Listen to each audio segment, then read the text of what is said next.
The story of the Saxons begins not with a roar of conquest, but with the quiet stirrings of tribes in the mist-shrouded lands of northern Germania, roughly between the 2nd and 4th centuries CE. Imagine a world where the North Sea, a restless, ever-present force, shaped the very rhythm of life, its cold winds carrying the scent of salt and the distant cry of gulls across vast, ancient forests. Here, amidst the marshy lowlands and sandy plains, a people known to Roman chroniclers as the Saxones began to forge their identity. Their name itself, perhaps derived from the seax, a distinctive, single-edged knife or short sword they favoured, speaks of a pragmatic, martial culture, deeply rooted in the practicalities of survival in a challenging landscape. These early Saxons were not a unified empire, but rather a loose confederation of independent clans and petty kingdoms, bound by common language, shared customs, and a reverence for their ancestral gods. Their lives were intimately connected to the land and the sea. They were farmers, coaxing sustenance from often unyielding soil. Barley, rye, and oats forming the staples of their diet.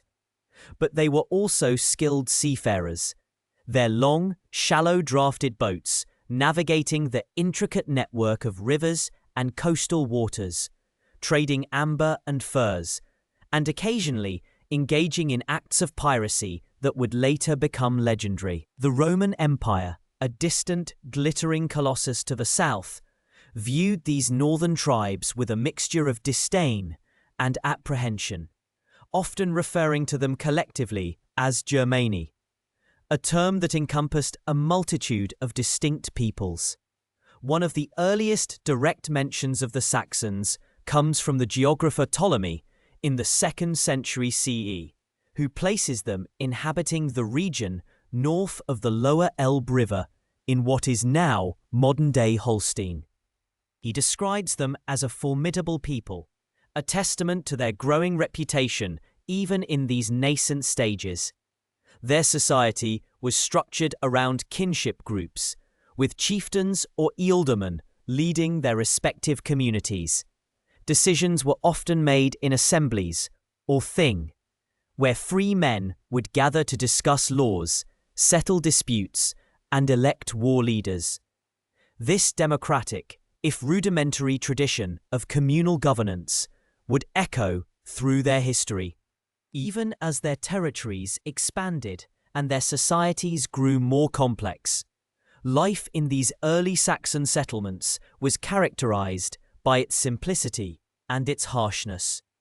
Homes were typically longhouses constructed from timber and thatch, shared by families and their livestock, offering warmth and shelter against the biting northern European winters. The hearth was the heart of the home, a source of light, heat, and the center of communal life. Their spiritual world was rich with animistic beliefs, where gods and spirits inhabited the natural world, the towering oaks of the sacred groves, the rushing rivers, the whispering winds. Woden, the god of war, poetry, and magic, Thunor, the thunderer, and Frigga, the goddess of love and fertility, were among the pantheon they revered, their stories woven into the fabric of daily existence. Sacrifices, both animal and sometimes human, were offered to appease these powerful entities, ensuring good harvests, victory in battle, or safe passage across treacherous seas. As the Roman Empire began its long, slow decline in the 3rd and 4th centuries, its once impenetrable borders grew porous, and the allure of its wealth and more temperate lands became an irresistible magnet for the Germanic tribes. This period, often referred to as the Migration Age or Volkerwanderung, saw vast movements of peoples across Europe, driven by a complex interplay of factors: population growth, climate change, internecine conflicts, and the ever-present pressure from groups further east, like the Huns. For the Saxons, this meant a gradual yet inexorable expansion of their influence.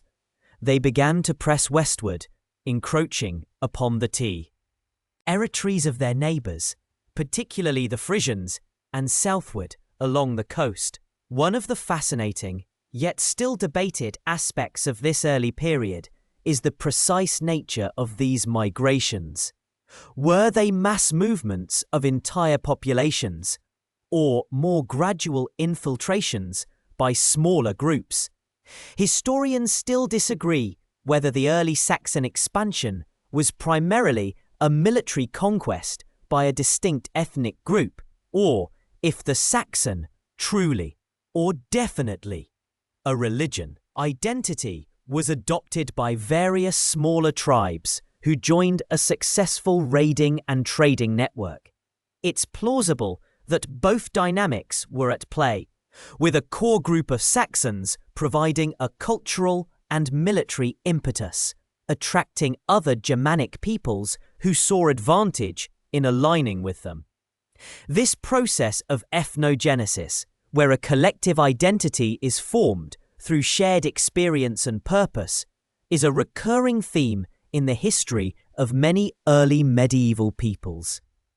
The first significant encounters between the Saxons and the Romans, beyond mere geographic notation, were often violent. By the late 3rd and 4th centuries, Roman sources frequently mention Saxon raids along the coasts of Gaul and Britain. The Romans even established a system of coastal defences known as the Litus Saxonicum, or Saxon Shore, a series of forts stretching from Norfolk in Britain down to northern Gaul, specifically designed to counter these persistent maritime threats. The very existence of this defensive network speaks volumes about the growing power and audacity of the Saxon raiders. They were no longer just a distant tribal nuisance, they were a tangible, menacing force. These raids were not always about permanent settlement initially, but rather about plunder, seizing valuable goods, livestock, and captives. The Saxons, along with their close allies, the Angles and the Jutes, were opportunistic, striking at vulnerable points, their swift longships allowing them to appear seemingly out of nowhere, pillage, and then vanish back into the sea fog. The Roman chronicler Ammianus Marcellinus, writing in the late 4th century, vividly describes the terror these incursions instilled, portraying the Saxons as fierce and unpredictable warriors. He mentions their involvement in the Great Conspiracy of 367 CE, when a coordinated assault by Picts, Scots, Franks, and Saxons overwhelmed Roman defences in Britain, plunging the province into chaos. This event highlights the Saxons' growing capacity for coordinated action and their ability to exploit Roman weaknesses. The allure of Britain, in particular, must have been immense. A fertile land, relatively wealthy from centuries of Roman rule, and increasingly isolated as Rome's grip loosened, it presented an irresistible target. The first documented invitations for Germanic mercenaries to settle in Britain came in the mid-5th century, traditionally around 449 CE, when the Romano-British leader Vortigern is said to have invited Hengist and Horsa, two Jutish chieftains, to help defend against Pictish raids. While the precise details of this account, recorded centuries later by Bede, are debated, the underlying truth of Germanic settlement in Britain by invitation is widely accepted. It marks a pivotal moment, a transition from sporadic raiding to more permanent colonization. This initial invitation, whether to Jutes, Saxons, or Angles, opened the floodgates. What began as a trickle of mercenary settlement soon became a steady stream, and then a torrent of migration. The reasons for this mass movement were multifaceted. The Saxons and their kin were skilled warriors, and the fragmented, post-Roman landscape of Britain offered opportunities for land, wealth, and power that their homelands could no longer provide. Back in Germania, pressures from other migrating groups, such as the Franks, may also have pushed them westward.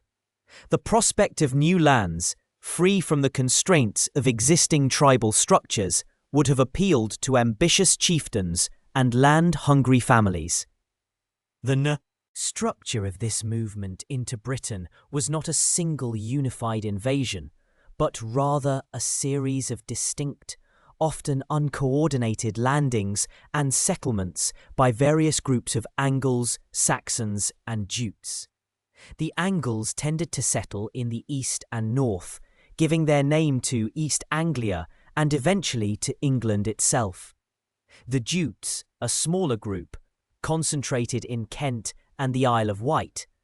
The Saxons, meanwhile, established themselves in the south and west, forming kingdoms such as Essex, East Saxons, Sussex, South Saxons, and Wessex, West Saxons.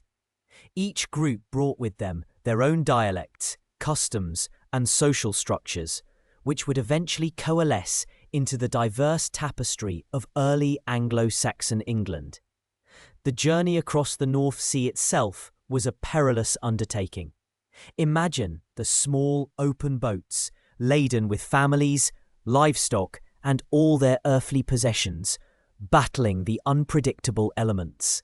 The courage and determination required for such a voyage speak volumes about the desperation and hope that fueled these migrations. Upon arrival, they often encountered resistance from the native Romano-British population, leading to centuries of conflict, cultural exchange, and ultimately the forging of a new identity. The archaeological record, with its distinctive pottery, burial practices, and settlement patterns, provides tangible evidence of this transformation, showing a gradual shift from Romanized British culture to one dominated by Germanic influences. The language they brought with them, Old English, would eventually form the bedrock of the modern English language. Their pagan beliefs, though later supplanted by Christianity, left an indelible mark on place names, folklore, and even the names of our weekdays. Tuesday, Tuesday, Woden's Day, Wednesday, Thunor's Day, Thursday, and Frigga's Day, Friday. A subtle, yet enduring, legacy of their ancestral gods. Their early social structures, with their emphasis on kinship, loyalty to a lord, and the importance of the thing or assembly, laid some of the foundational elements for later English legal and political systems. The transformation of the Saxons from disparate tribes in Germania to the founders of kingdoms in Britain was a slow, organic process, driven by a combination of external pressures and internal ambitions. It was a story of adaptation, resilience, and the relentless pursuit of new horizons. The echoes of their journey, from the misty shores of their ancestral lands to the green fields of Britain, resonate through history, shaping not just a nation, but a language and a culture that would eventually spread across the globe. Their early migrations were not merely a geographical shift, they were a cultural crucible, melting down old identities and forging new ones in the fires of change and conquest. If you're enjoying this, make sure to subscribe and leave in the comments the time and place you're listening from. The Roman legions, once the unyielding spine of Britannia, had finally withdrawn, leaving behind a land both familiar and profoundly changed. The year 410 AD marked a watershed, not with a roar, but with a sigh of resignation from the imperial centre. Emperor Honorius, besieged by Goths and myriad other threats, famously told the Britons to look to their own defence. And so they did, Or at least, they tried. The island, once a thriving Roman province, found itself adrift in a sea of uncertainty, its established order crumbling, its carefully constructed infrastructure beginning to fray. The villas of the wealthy, once vibrant centres of Roman life, slowly fell silent, their mosaics fading under dust and neglect. The great roads, engineered with such precision, still crisscrossed the land, but now they carried fewer merchants and more wary travellers, their eyes scanning the horizons for threats. This vacuum, this power void left by Rome's departure, was not destined to remain empty for long. Across the narrow, often tempestuous waters of the North Sea, a different kind of ambition was stirring. For centuries, the coastal peoples of what is now modern-day Germany, Denmark, and the Netherlands had looked westward. They are the Angles, the Saxons, and the Jutes, a collection of Germanic tribes, each with their own distinct customs, dialects, and chieftains, but bound by a shared seafaring culture and a hunger for new lands. Their longboats, sleek and shallow-drafted, were already familiar sights along the eastern shores of Britannia, not always as invaders, but often as raiders, their sudden appearances sowing fear and snatching what they could before melting back into the mists. But now, the nature of their visits began to shift. What started as opportunistic raids, slowly, almost imperceptibly, transformed into something far more permanent: migration and settlement. The traditional narrative, often painted in stark, dramatic strokes, speaks of a sudden, brutal invasion. Yet the reality was likely a more complex, drawn-out process, a slow creep of peoples, rather than a single, overwhelming tide. Imagine the scene. A small band of warriors, perhaps a family or two, landing on a sandy beach in East Anglia, finding fertile land and deciding to stay. Then another boat, and another, until a small community takes root. These early arrivals might have been invited, initially, by desperate Romano-British leaders seeking assistance against other raiders, such as the Picts from the north or the Scotti from Ireland. The 6th century writer Gildas, a British monk, vividly describes this fateful invitation, portraying the Germanic newcomers as wolves invited into the sheepfold, who then turned on their hosts. While Gildas's account is undeniably biased, written from the perspective of a vanquished people, it captures the sense of betrayal and overwhelming force that many Britons must have felt. The first waves of these newcomers, often referred to collectively as Anglo-Saxons, were not a unified army marching under a single banner. Instead, they were a mosaic of kin groups, warbands, and families, each seeking land, resources, and a new beginning.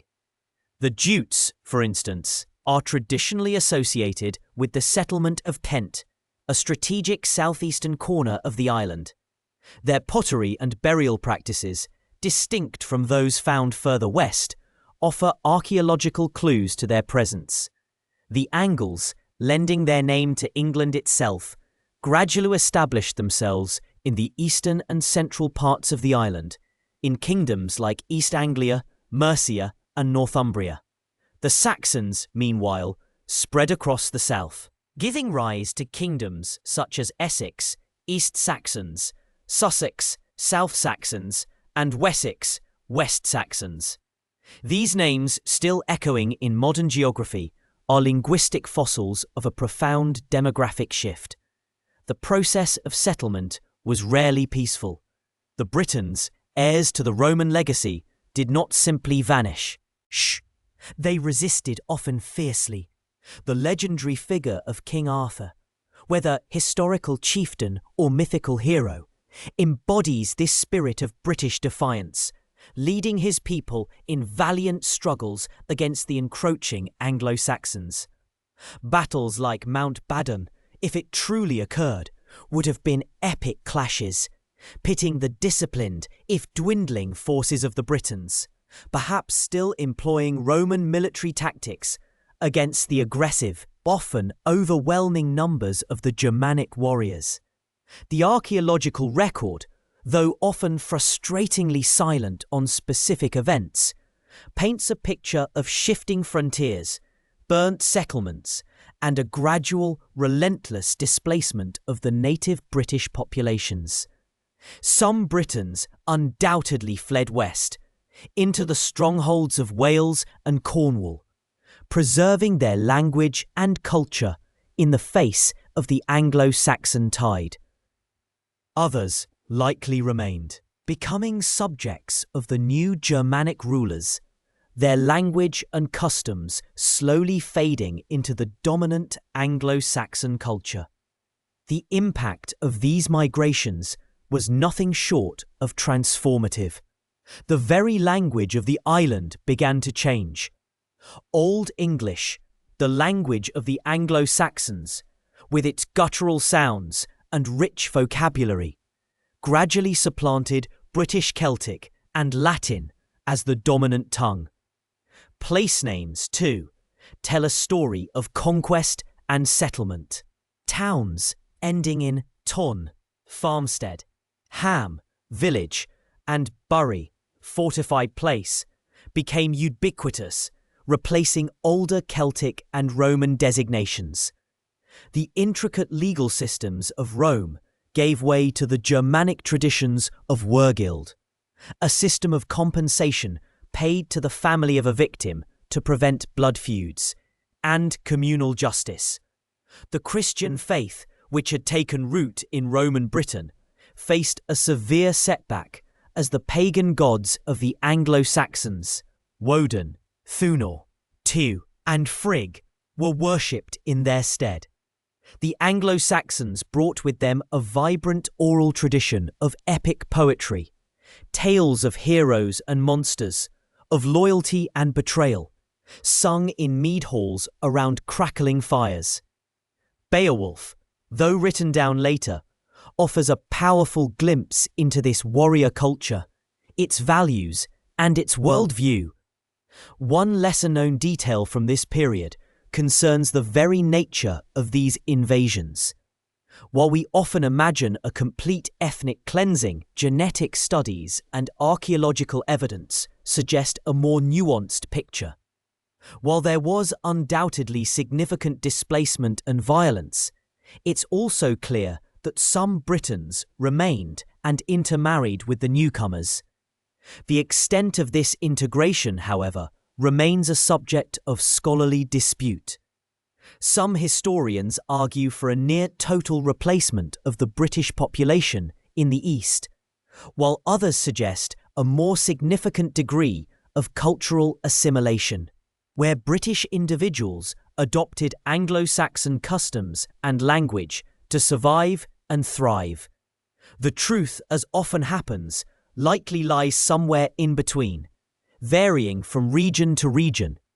Perhaps the valleys and hills of the West offered more refuge for the Britons, while the fertile plains of the East became more thoroughly Anglo-Saxon. The political landscape of Britannia was shattered into a patchwork of competing kingdoms, often referred to as the Heptarchy. Though the number of dominant kingdoms fluctuated over time, Northumbria, Mercia, East Anglia, Essex, Kent, Sussex, and Wessex emerged as the most powerful. Each kingdom was ruled by a king, often a war leader who had proven his prowess in battle and could command the loyalty of his warriors. These kings were not absolute monarchs in the later sense. Their power was often dependent on the consent of their nobles and the success of their military campaigns. The concept of the Bretwalda, a term meaning Briton ruler or wide ruler, emerged during this period, referring to an overlord who held a temporary supremacy over the other Anglo-Saxon kingdoms. Æthelred of Kent in the late 6th century, Raedwald of East Anglia in the early 7th, and Offa of Mercia in the late 8th century were notable Bretwalders, their reigns marking periods of relative dominance for their respective kingdoms.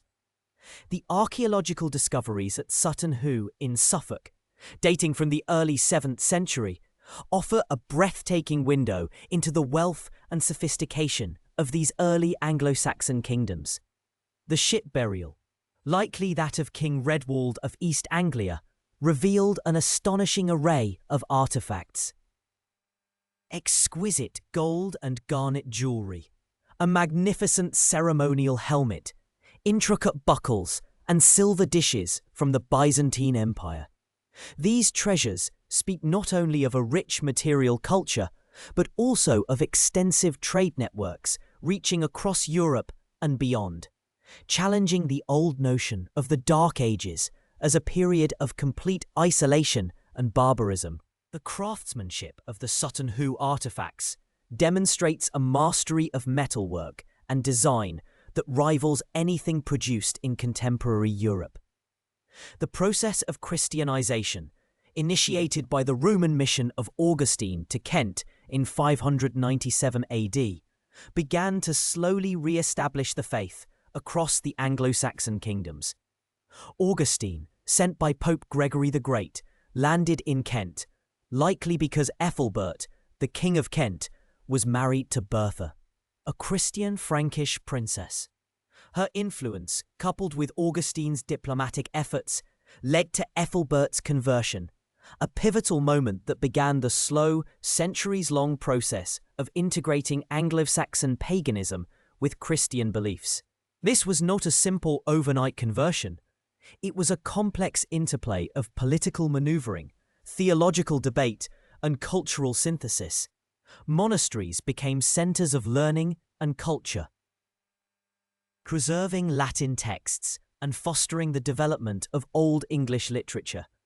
The Venerable Bede, a Northumbrian monk writing in the early 8th century, chronicled this period in his ecclesiastical history of the English people, providing invaluable, though often hagiographical insights into the conversion process and the early Anglo-Saxon kingdoms. As the 7th and 8th centuries progressed, the Anglo-Saxon kingdoms solidified their power, developing more complex administrative structures and legal codes. Offa of Mercia, reigning in the late 8th century, stands out as a particularly powerful and ambitious ruler.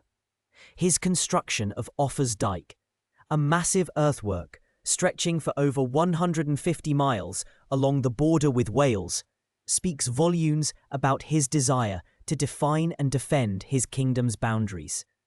This monumental feat of engineering, still visible in parts today, required immense resources and labour, demonstrating Mercia's considerable power at the time. Offa even corresponded with Charlemagne, the powerful Frankish emperor, on matters of trade and ecclesiastical affairs, indicating that the Anglo-Saxon kingdoms were not isolated entities, but active participants in the wider European political landscape. Yet even as these Anglo-Saxon kingdoms flourished, new threats began to emerge from across the North Sea. The longboats, once carrying settlers, would soon carry a different kind of warrior, the Vikings. But that is a story for another time. For now, the Anglo-Saxons had firmly established themselves, transforming Britannia into England, forging a new language, a new culture, and laying the foundations for a nation that would endure for centuries. The echoes of their sagas, their struggles, and their triumphs still resonate in the very fabric of the land, whispering from ancient barrows and the rolling hills of the English countryside. The Anglo-Saxon period, often overlooked in favour of the flashier Romans or the Norman conquerors, was a crucible where a new identity was forged, a time of profound change and enduring legacy. It was a period of both destruction and creation, of conflict and slow, painstaking synthesis, where the seeds of a new world were sown in the fertile earth of a transformed island. The mists that had once shrouded Roman Britain began to part, revealing a landscape fragmented and reshaped by the currents of migration and conquest. As the legions withdrew, a power vacuum yawned, not to be filled by a unified native resurgence, but by the gradual, often violent, ascent of various Germanic tribes. Among these, the Angles, Saxons, and Jutes carved out territories, laying the foundations for what would one day become England. The term Anglo-Saxon itself, though anachronistic for much of this period, serves as a convenient umbrella to describe this cultural and linguistic amalgamation. The 5th and 6th centuries were a crucible, forging new identities from the ashes of the old. While the Romano-British struggled to maintain their way of life, often retreating to the western fringes of the island, the newcomers established a patchwork of smaller kingdoms. These nascent states, born of tribal loyalties and the ambitions of warlords, would eventually coalesce into the celebrated Heptarchy, a term coined much later to describe the 7 most prominent Anglo-Saxon kingdoms: Northumbria, Mercia, East Anglia, Essex, Kent, Sussex, and Wessex.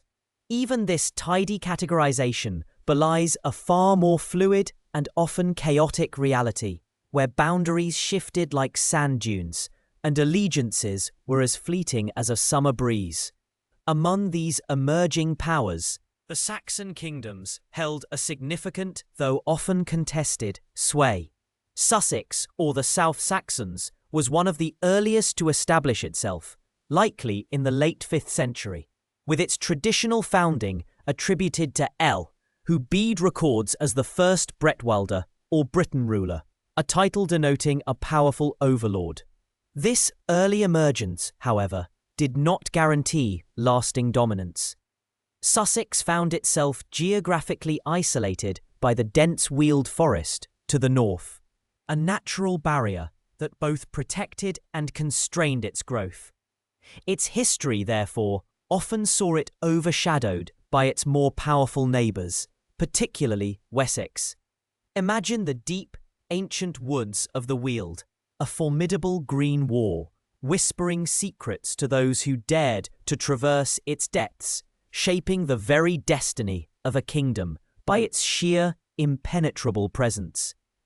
To the east lay Essex, the kingdom of the East Saxons. Its strategic location, encompassing the fertile lands north of the Thames estuary and extending into modern-day London, gave it early importance. The East Saxons were among the first to embrace Christianity, albeit with a wavering commitment, as evidenced by the fluctuating fortunes of the See of London. King Sabert of Essex, a nephew of Æthelred of Kent, was baptized around 604 AD, largely through the influence of Mellitus, a missionary sent by Pope Gregory the Great. However, after Sabert's death, his pagan sons expelled Mellitus, and it was not until much later that Christianity firmly took root in the kingdom. This back-and-forth conversion highlights the fragile nature of early Christianization, often dependent on the personal faith and political whims of individual rulers. The Thames, a silent witness to these shifting tides of belief, flowed on, carrying merchant ships and war fleets alike, a lifeblood connecting the nascent kingdoms. Further west, the kingdom of the West Saxons, or Wessex, was destined for a far grander trajectory.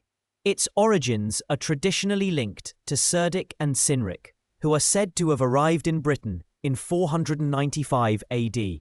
Though the historicity of these figures and the precise dating of Wessex's foundation remain subjects of scholarly debate, what is clear is that Wessex, initially centred in the upper Thames Valley, steadily expanded its territory through a combination of warfare and strategic alliances. Its early struggles were often against the Britons, pushing them further west into Cornwall and Wales, and against other Anglo-Saxon rivals. The landscape of Wessex, with its rolling chalk downs and fertile river valleys, provided a stint. Wrong agricultural base and defensible positions, fostering a resilient and ambitious people. The story of these early Saxon kingdoms is one of constant flux, punctuated by periods of fierce conflict and uneasy peace. The concept of a unified heptarchy itself is somewhat misleading, as the power dynamics were rarely balanced. Instead, one kingdom would often rise to preeminence, its ruler claiming the title of Bretwalder, only to be supplanted by another in a ceaseless struggle for dominance. This shifting balance of power is a central theme of the Anglo-Saxon period, a grand, unfolding drama played out across the nascent English landscape. One of the most enduring mysteries surrounding this period concerns the precise nature of the Anglo-Saxon settlement itself. Were the Anglo-Saxons a small, conquering elite who imposed their language and culture on a much larger native British population? Or was there a more substantial migration that led to a widespread displacement or assimilation of the Britons? Archaeological evidence, linguistic shifts, and genetic studies all offer tantalizing clues, but a definitive answer remains elusive. Some historians argue for a migrationist model, suggesting large-scale movements of people, while others favor an elite dominance model, where a smaller group of Anglo-Saxons gained control and their culture gradually spread. Perhaps the truth lies somewhere in between, a complex tapestry woven from both migration and cultural assimilation, varying from region to region. The very air of the land, one might imagine, still holds the echoes of these ancient tongues, British and Germanic, slowly merging and transforming. The expansion of Wessex, in particular, is a narrative of relentless ambition and strategic acumen. By the 7th century, under kings like Cynegils and Cenwalh, Wessex began to consolidate its position. Cenwalh, who reigned for over 30 years in the mid-7th century, was a pivotal figure. Initially a pagan, he was converted to Christianity by Bishop Birinus, marking a crucial step in the Christianization of Wessex. His reign saw significant territorial gains, particularly against the Britons in the west, and a strengthening of the West Saxon identity. The conversion to Christianity, often a political as much as a spiritual act, frequently brought with it new administrative structures, literacy, and connections to the wider European world, slowly weaving these disparate kingdoms into a larger fabric of civilization. Middlesex, the Middle Saxons, never achieved the status of a full-fledged kingdom like its Saxon brethren. Instead, it seems to have existed as a territory disputed and controlled by various larger powers, particularly Essex and later Mercia.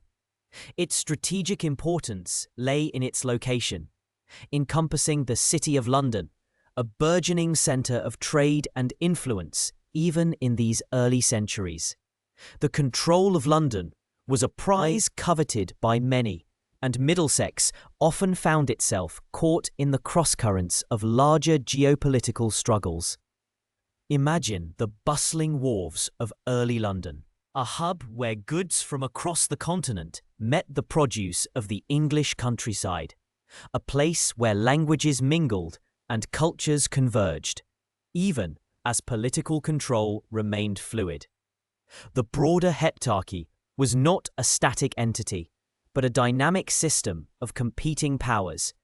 Northumbria in the north rose to great cultural and military prominence in the 7th century, producing figures like Bede and fostering a vibrant intellectual tradition. Mercia in the Midlands emerged as the dominant power in the 8th century under formidable kings like Æthelred and Offa, whose famous dyke stands as a testament to his ambition and engineering prowess. These larger kingdoms often exerted overlordship over the smaller Saxon states, demanding tribute and military support. Sussex, for instance, fell under the sway of Mercia for a period, its independence curtailed by the might of its law. Landlocked neighbour. The relationship between these kingdoms was a delicate dance of diplomacy, marriage alliances, and open warfare. Royal genealogies, meticulously recorded by scribes, often served as a form of political propaganda, tracing lineage back to mythical founders and even to Woden, the Germanic god, to legitimize a ruler's claim to power. These genealogies, while often embellished, provide invaluable insights into the self-perception and aspirations of the Anglo-Saxon elite. They are like ancestral tapestries, each thread representing a generation, weaving a story of power and lineage. One fascinating, yet often overlooked aspect of this period is the role of the witan, or wise men's council. This assembly of leading nobles, bishops, and other influential figures played a crucial role in advising the king, approving laws, and even, on occasion, electing new monarchs. While the king's power was considerable, it was not absolute, and the witan served as an important check on royal authority. This early form of consultative governance, though far removed from modern democracy, hints at a long tradition of shared decision-making in English history. Perhaps the echoes of their debates still linger in the ancient halls of Winchester or Sutton Hoo, where decisions of life and death, war and peace were once made.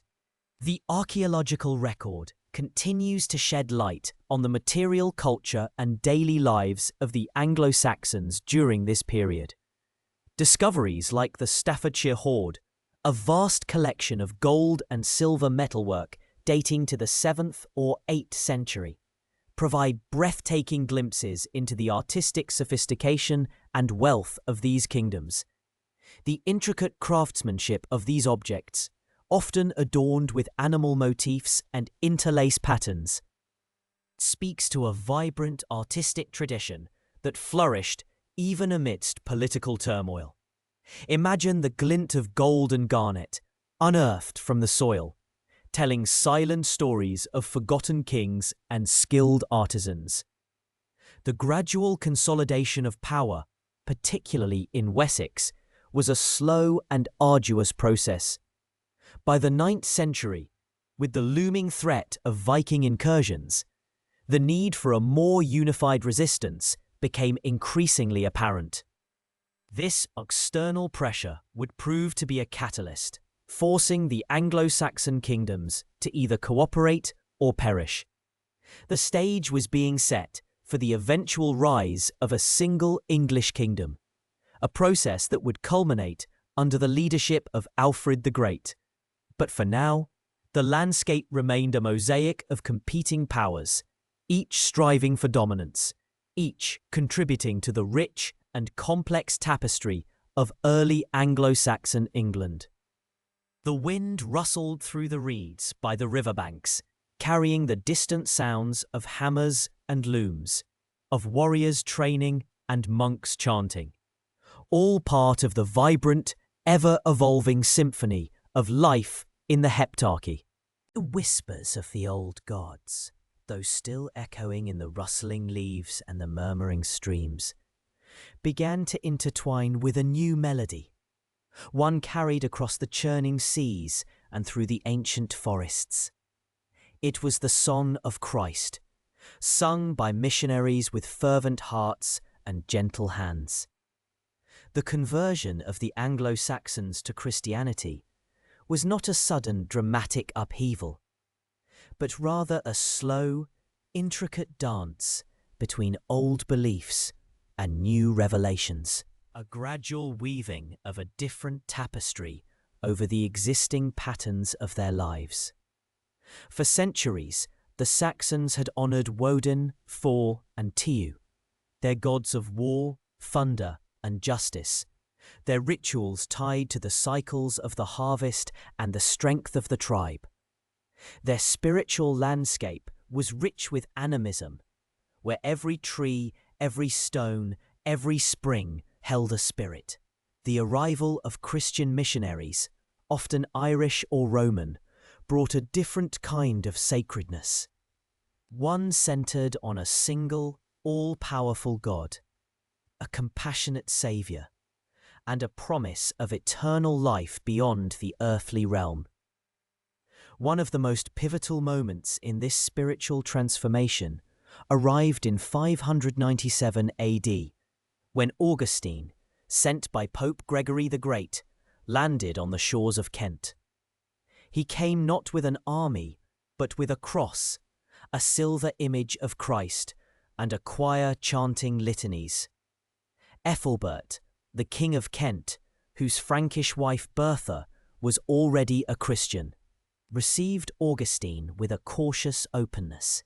He granted them permission to preach, though he himself was initially hesitant to abandon his ancestral gods. Yet the seeds were sown. Augustine established his see at Canterbury, and within a few years, Æthelred and many of his people were baptized.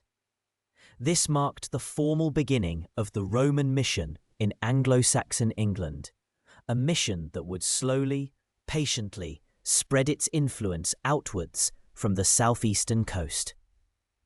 But the story of conversion was not a monolithic one. Alongside the Roman mission, the vibrant, ascetic, and often more decentralized Celtic Christianity, stemming from Ireland and Iona, also played a crucial role, particularly in the northern kingdoms. Figures like Aidan, who came from Iona to Northumbria in 635 AD at the invitation of King Oswald, established monasteries like Lindisfarne. These Celtic monks, with their deep love for scholarship and their often more austere practices, brought a different flavour of Christianity, one that resonated deeply with the Anglo-Saxon spirit. The eventual clash of these two traditions, Roman and Celtic, over practices like the dating of Easter and the style of monastic tonsure, culminated in the Synod of Whitby in 664 AD. There King Oswiu of Northumbria, after hearing arguments from both sides, famously sided with the Roman tradition, largely due to Peter's claim to the keys of heaven, thus aligning Anglo-Saxon England more firmly with the broader European Christian world. This embrace of Christianity was not merely a change in religious practice, it was a profound cultural revolution. With the missionaries came literacy. The Latin alphabet, previously unknown to the Germanic tribes, was introduced. Monasteries became centres of learning, where monks meticulously copied manuscripts, preserving not only Christian texts, but also fragments of classical knowledge that might otherwise have been lost during the turbulent early medieval period. These scriptoria, with their flickering candlelight and the scratching of quills, became the quiet engines of intellectual flourishing. Imagine a young Saxon nobleman, perhaps once destined for a life of warfare, now sitting in a cold stone cell, painstakingly illuminating a gospel book. The intricate knotwork and vibrant colours a testament to both his artistic skill and his newfound devotion. This fusion of Germanic artistry with Christian symbolism gave birth to a unique aesthetic, seen in the illuminated manuscripts like the Lindisfarne Gospels or the Book of Kells. Though the latter is Irish, its style influenced Anglo-Saxon art. The interlace patterns, once adorning pagan jewellery and weapons, now wove around images of Christ and the saints, a visual metaphor for the blending of cultures. The establishment of monasteries also brought new forms of social organization and economic activity. They were not just spiritual centers, but also agricultural hubs, centers of craft production, and places of refuge. They cared for the sick, provided hospitality to travelers, and offered education to those who sought it. Women, too, found new opportunities within the Christian framework. Abbesses of powerful double monasteries, like Hilda of Whitby, wielded significant spiritual and temporal authority, overseeing both monks and nuns and fostering intellectual life. It was at Whitby, under Hilda's patronage, that the cowherd Caedmon, according to Bede, received the miraculous gift of sacred poetry, becoming one of the earliest known English poets. Yet, the conversion was rarely a clean break from the past. The old ways lingered, subtly interwoven into the new. Christmas, for instance, likely absorbed elements of pagan midwinter festivals. Easter, too, borrowed its name from the Germanic goddess Eostre and its traditions from spring fertility rites. Churches were sometimes built on or near former pagan sacred sites, a physical manifestation of the new faith supplanting the old, but also perhaps acknowledging the enduring spiritual resonance of those places. Historians still debate the extent to which Anglo-Saxon Christianity was a genuine spiritual conversion versus a strategic adoption by kings who saw the advantages of aligning with the powerful Christian Roman Empire and its network of alliances. Was it a deep change of heart for the common folk, or a slow top-down imposition? The truth, most likely, lies somewhere in the middle. Complex interplay of genuine belief, political expediency, and cultural adaptation. The golden age of Anglo-Saxon learning and art, roughly spanning from the late 7th to the 9th centuries, was a direct consequence of this Christianization. Bede, often called the father of English history, lived and wrote during this period.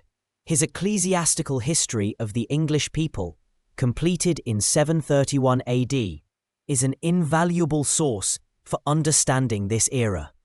Bede, a Northumbrian monk, meticulously gathered information from various sources, demonstrating a remarkable scholarly rigor for his time. His work is not just a chronicle of kings and battles, but a narrative infused with a sense of divine providence, showcasing the spread of Christianity as the central theme of Anglo-Saxon history. His writings, along with those of other scholars like Alcuin of York, who later became a key figure in Charlemagne's court, reveal a vibrant intellectual environment where Latin and vernacular learning flourished side by side. The Anglo-Saxon period also saw the development of a rich vernacular literature, a testament to the enduring power of their oral traditions, now put to parchment. While much of it is lost to time, what remains, like the epic poem Beowulf, offers a window into their values, their heroic ideals, and their evolving worldview. Though Beowulf tells a tale rooted in pagan Scandinavia, its surviving manuscript, likely composed in Christian England, is subtly infused with Christian themes, a poignant example of the blending of old and new. The hero, though fighting monstrous foes, also embodies virtues that would resonate with a Christian audience. The very landscape began to bear the marks of this transformation. Stone churches, though initially rare and often replacing earlier wooden structures, began to rise, their sturdy walls a stark contrast to the timber halls of the past. Crosses, intricately carved with biblical scenes and interlaced patterns, stood as markers in the landscape, visible signs of the new faith.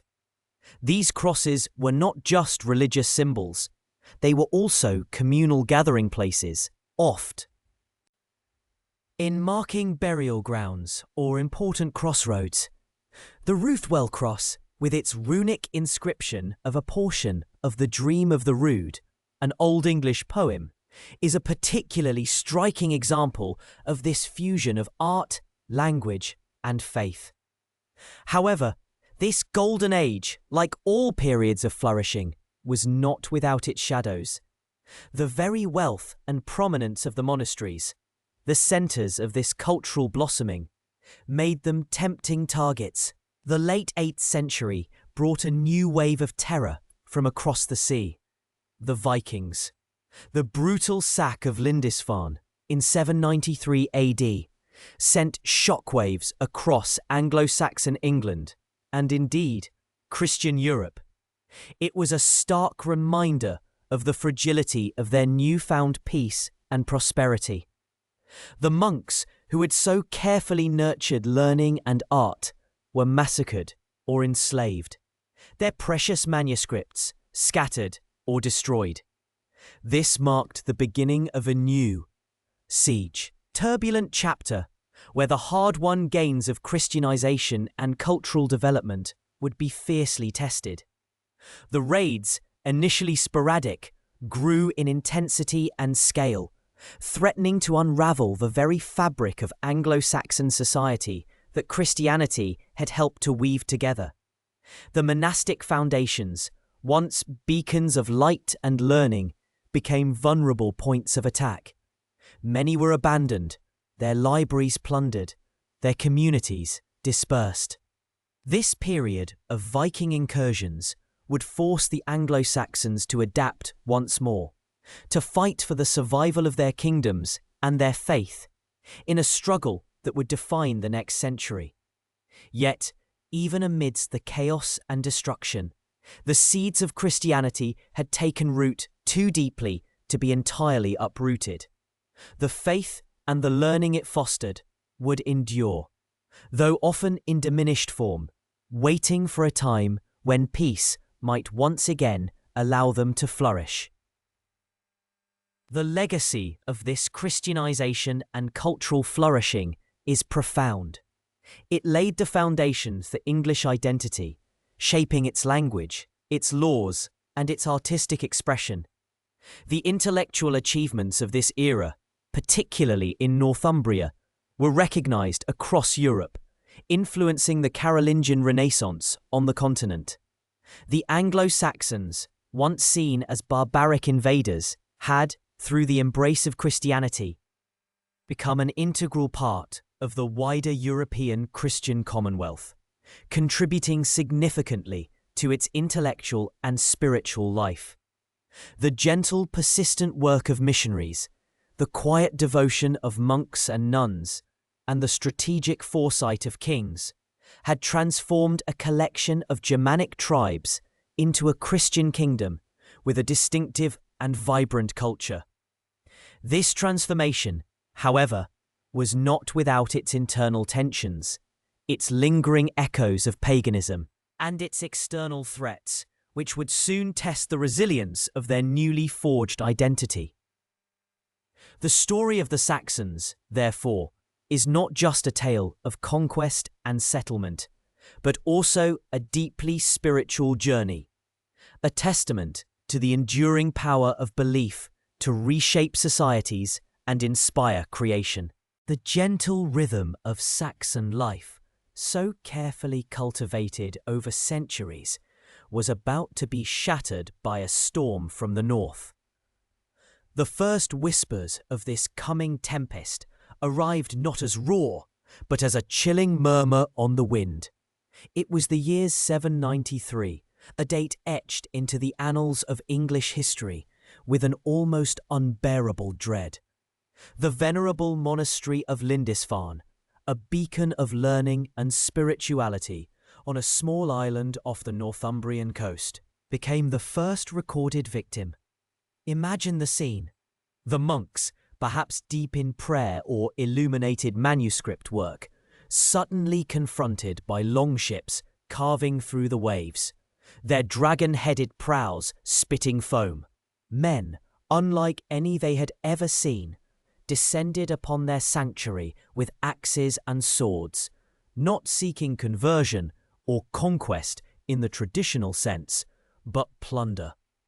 They sacked the church, trampled holy places, slaughtered some of the brethren, and carried others off in chains. The Anglo-Saxon Chronicle, a primary source for this period, records the event with stark horror. Heathen men miserably destroyed God's church on Lindisfarne by rapine and slaughter. This wasn't just an attack, it was an omen, a terrifying new chapter in the island's story. These were the Vikings, Norsemen from Scandinavia, driven by a complex mix of population pressure, technological advancements in shipbuilding, and a thirst for wealth and glory. Their longships, marvels of engineering, allowed them to cross vast stretches of open sea and then navigate shallow rivers, striking deep into the heart of unsuspecting lands. For the Saxons, accustomed to internal skirmishes and the occasional border dispute, this was an entirely different kind of warfare. The Vikings were swift, brutal, and seemingly unstoppable. They struck without warning, melted back into the sea, and left behind a trail of smoke and terror. For decades following Lindisfarne, the raids were sporadic, like distant thunder. Monasteries, often wealthy and poorly defended, were prime targets. Jarrow, another Northumbrian monastic centre, fell in 794. Soon, the attacks spread south, along the coasts of East Anglia and Kent. The Saxons, fragmented into several independent kingdoms, Northumbria, Mercia, East Anglia, Wessex and others, struggled to mount a unified defence. Each king had his own fyrd, a local militia, but these forces were primarily designed for land-based defence and were slow to mobilise against a seaborne threat. The very nature of Viking warfare, hit-and-run tactics, made traditional defences largely ineffective. How do you defend every mile of coastline against an enemy who can appear anywhere, disappear just as quickly, and then reappear somewhere else entirely? By the mid-9th century, the nature of the Viking threat began to change. No longer content with seasonal raids, larger forces, often described as great heathen armies, began to arrive, intent on conquest and settlement. In 865, a massive Viking army landed in East Anglia.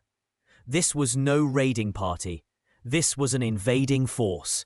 They spent the winter there, consolidating their strength, and then began a systematic campaign of conquest. East Anglia fell, its king, Edmund, martyred for refusing to renounce Christianity. Northumbria, weakened by internal strife, was next. York, the ancient Roman city, became a Viking stronghold, transformed into Jorvik, a bustling trading port under Norse rule. Mercia, once the dominant kingdom, was also brought to its knees, its western territories carved up. The speed and ferocity of this invasion sent shockwaves through the remaining Saxon kingdoms. It seemed as if the very fabric of Anglo-Saxon England was unravelling. The old order, the Heptarchy of independent kingdoms, was collapsing under the weight of the Viking onslaught. Monasteries, once centres of learning and culture, were being destroyed, their libraries burned, their treasures plundered. The intellectual and spiritual heart of Anglo-Saxon society was under direct assault. The famous Alfred jewel, a magnificent piece of Anglo-Saxon goldsmithing, perhaps commissioned by King Alfred himself, stands as a poignant reminder of this era. A small beacon of artistry amidst the encroaching darkness. One of the most enduring mysteries of this period revolves around the motivations of the great heathen army. While the desire for land and wealth is clear, historians still debate whether there was a single, unified command structure or if it was a loose confederation of warlords. Some scholars suggest a more organized, almost proto-state ambition, while others argue for a more opportunistic, decentralized approach. The truth likely lies somewhere in between, with powerful leaders like Ivar the Boneless and Halfdan Ragnarsson coordinating large-scale campaigns, but with individual jarls and their retinues often acting independently. As the Viking tide swept across the land, only one Anglo-Saxon kingdom remained largely unconquered: Wessex, in the south. Its king, Æthelred, and his younger brother, Alfred, found themselves on the front lines of a desperate struggle for survival. The year 871 was particularly brutal. A year of battles, as the Chronicle calls it. Wessex fought 9 major engagements against the Vikings, often with heavy losses. Æthelred died that year, perhaps from wounds sustained in battle, leaving the young Alfred, then only 21, to inherit a kingdom on the brink of collapse. Alfred's reign began in the shadow of defeat.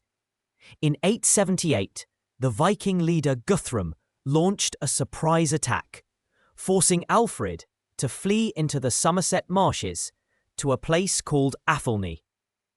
This was the lowest ebb for the Anglo-Saxon cause. The king, the symbol of his people, was reduced to a fugitive, hiding in the fens. The famous story of Alfred burning the cakes, though likely apocryphal, perfectly captures the image of a king in dire straits, stripped of his royal trappings and forced to rely on the kindness of common folk. It speaks to a profound vulnerability, a moment when the very idea of an Anglo-Saxon England seemed poised to vanish forever. Yet from this nadir, a remarkable resurgence began. Alfred, far from giving up, used his time in Athelney to plan and regroup.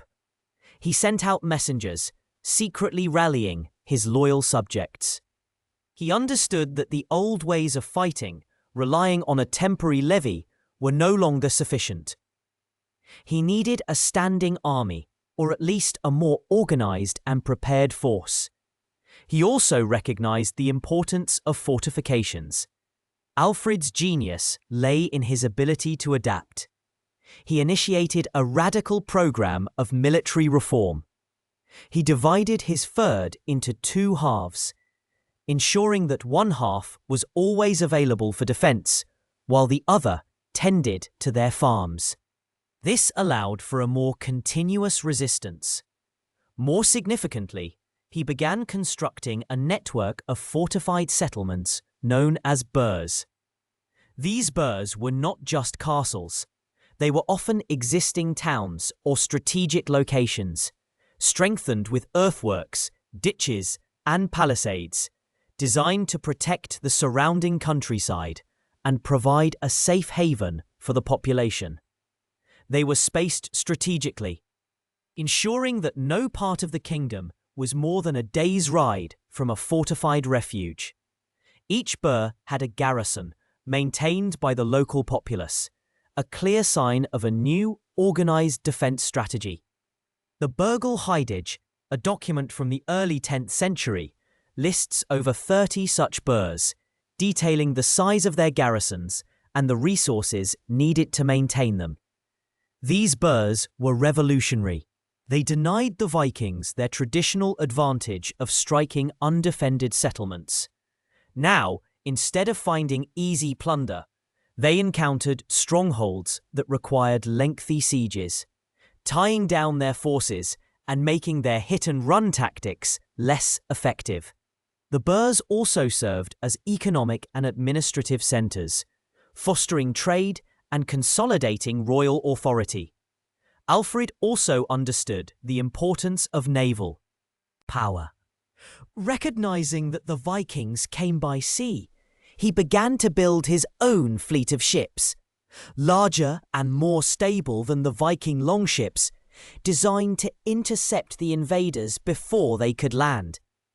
While the effectiveness of Alfred's navy is a subject of some debate among historians, some argue it was a significant deterrent, others that it was more symbolic. It undeniably marked a shift in strategic thinking, an acknowledgement that the fight had to be taken to the enemy on their own terms. The turning point came in 878, just months after Alfred's flight to Æthelred. He emerged from the marshes, rallied his forces, and met Guthrum's army at the Battle of Edington. The battle was a decisive Saxon victory. Guthrum and his remaining forces were besieged, and eventually a peace treaty was negotiated, the Treaty of Wedmore. Under its terms, Guthrum agreed to be baptized as a Christian, with Alfred as his godfather, and to withdraw from Wessex. This treaty also formally established the Danelaw, a region in eastern England where Viking law and customs prevailed. It was a pragmatic solution, acknowledging Viking control over a significant portion of the island, but securing the independence of Wessex and laying the groundwork for a future Anglo-Saxon reconquest. Alfred, now known as Alfred the Great, was not just a military leader. He was a scholar and a visionary. He understood that simply defending the kingdom was not enough. The Viking invasions had devastated learning and literacy. Monasteries, the custodians of knowledge, had been destroyed. Alfred initiated a program to revive learning, translating important Latin works into Old English so that more people could access them. He brought scholars to his court, encouraged education, and promoted the use of the vernacular language. He famously lamented the decline of learning, stating that there were very few men on this side of the Humber who could understand their rituals in English, or even translate a letter from Latin into English.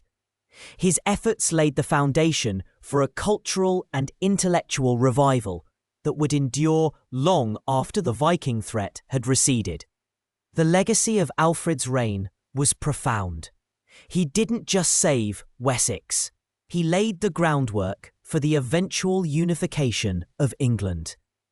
His military reforms, particularly the Burgle system, provided a framework for defence that would be utilised by his successors. His cultural initiatives helped preserve Anglo-Saxon identity and learning. He transformed a fragmented, vulnerable collection of kingdoms into a more resilient, organised entity, capable of not just resisting, but eventually pushing back against the Viking tide. The struggle, however, was far from over. Alfred's son, Edward the Elder, and his daughter, Æthelred, Lady of the Mercians, continued the fight. Æthelred, a truly remarkable figure, led Mercian armies, built more burhs, and systematically reconquered Viking-held territories. She was a formidable military leader, earning the respect of both her own people and her enemies.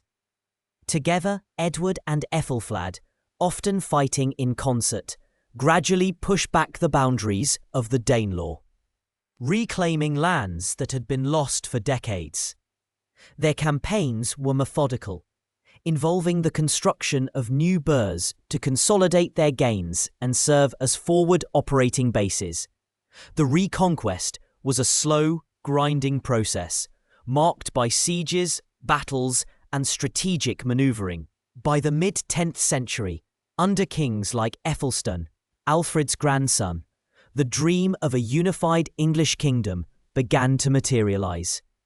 Æthelstan, a king of immense prestige, defeated a combined force of Scots, Strathclyde Britons, and Vikings at the Battle of Brunanburh in 937, a victory that cemented his claim as King of all Britain.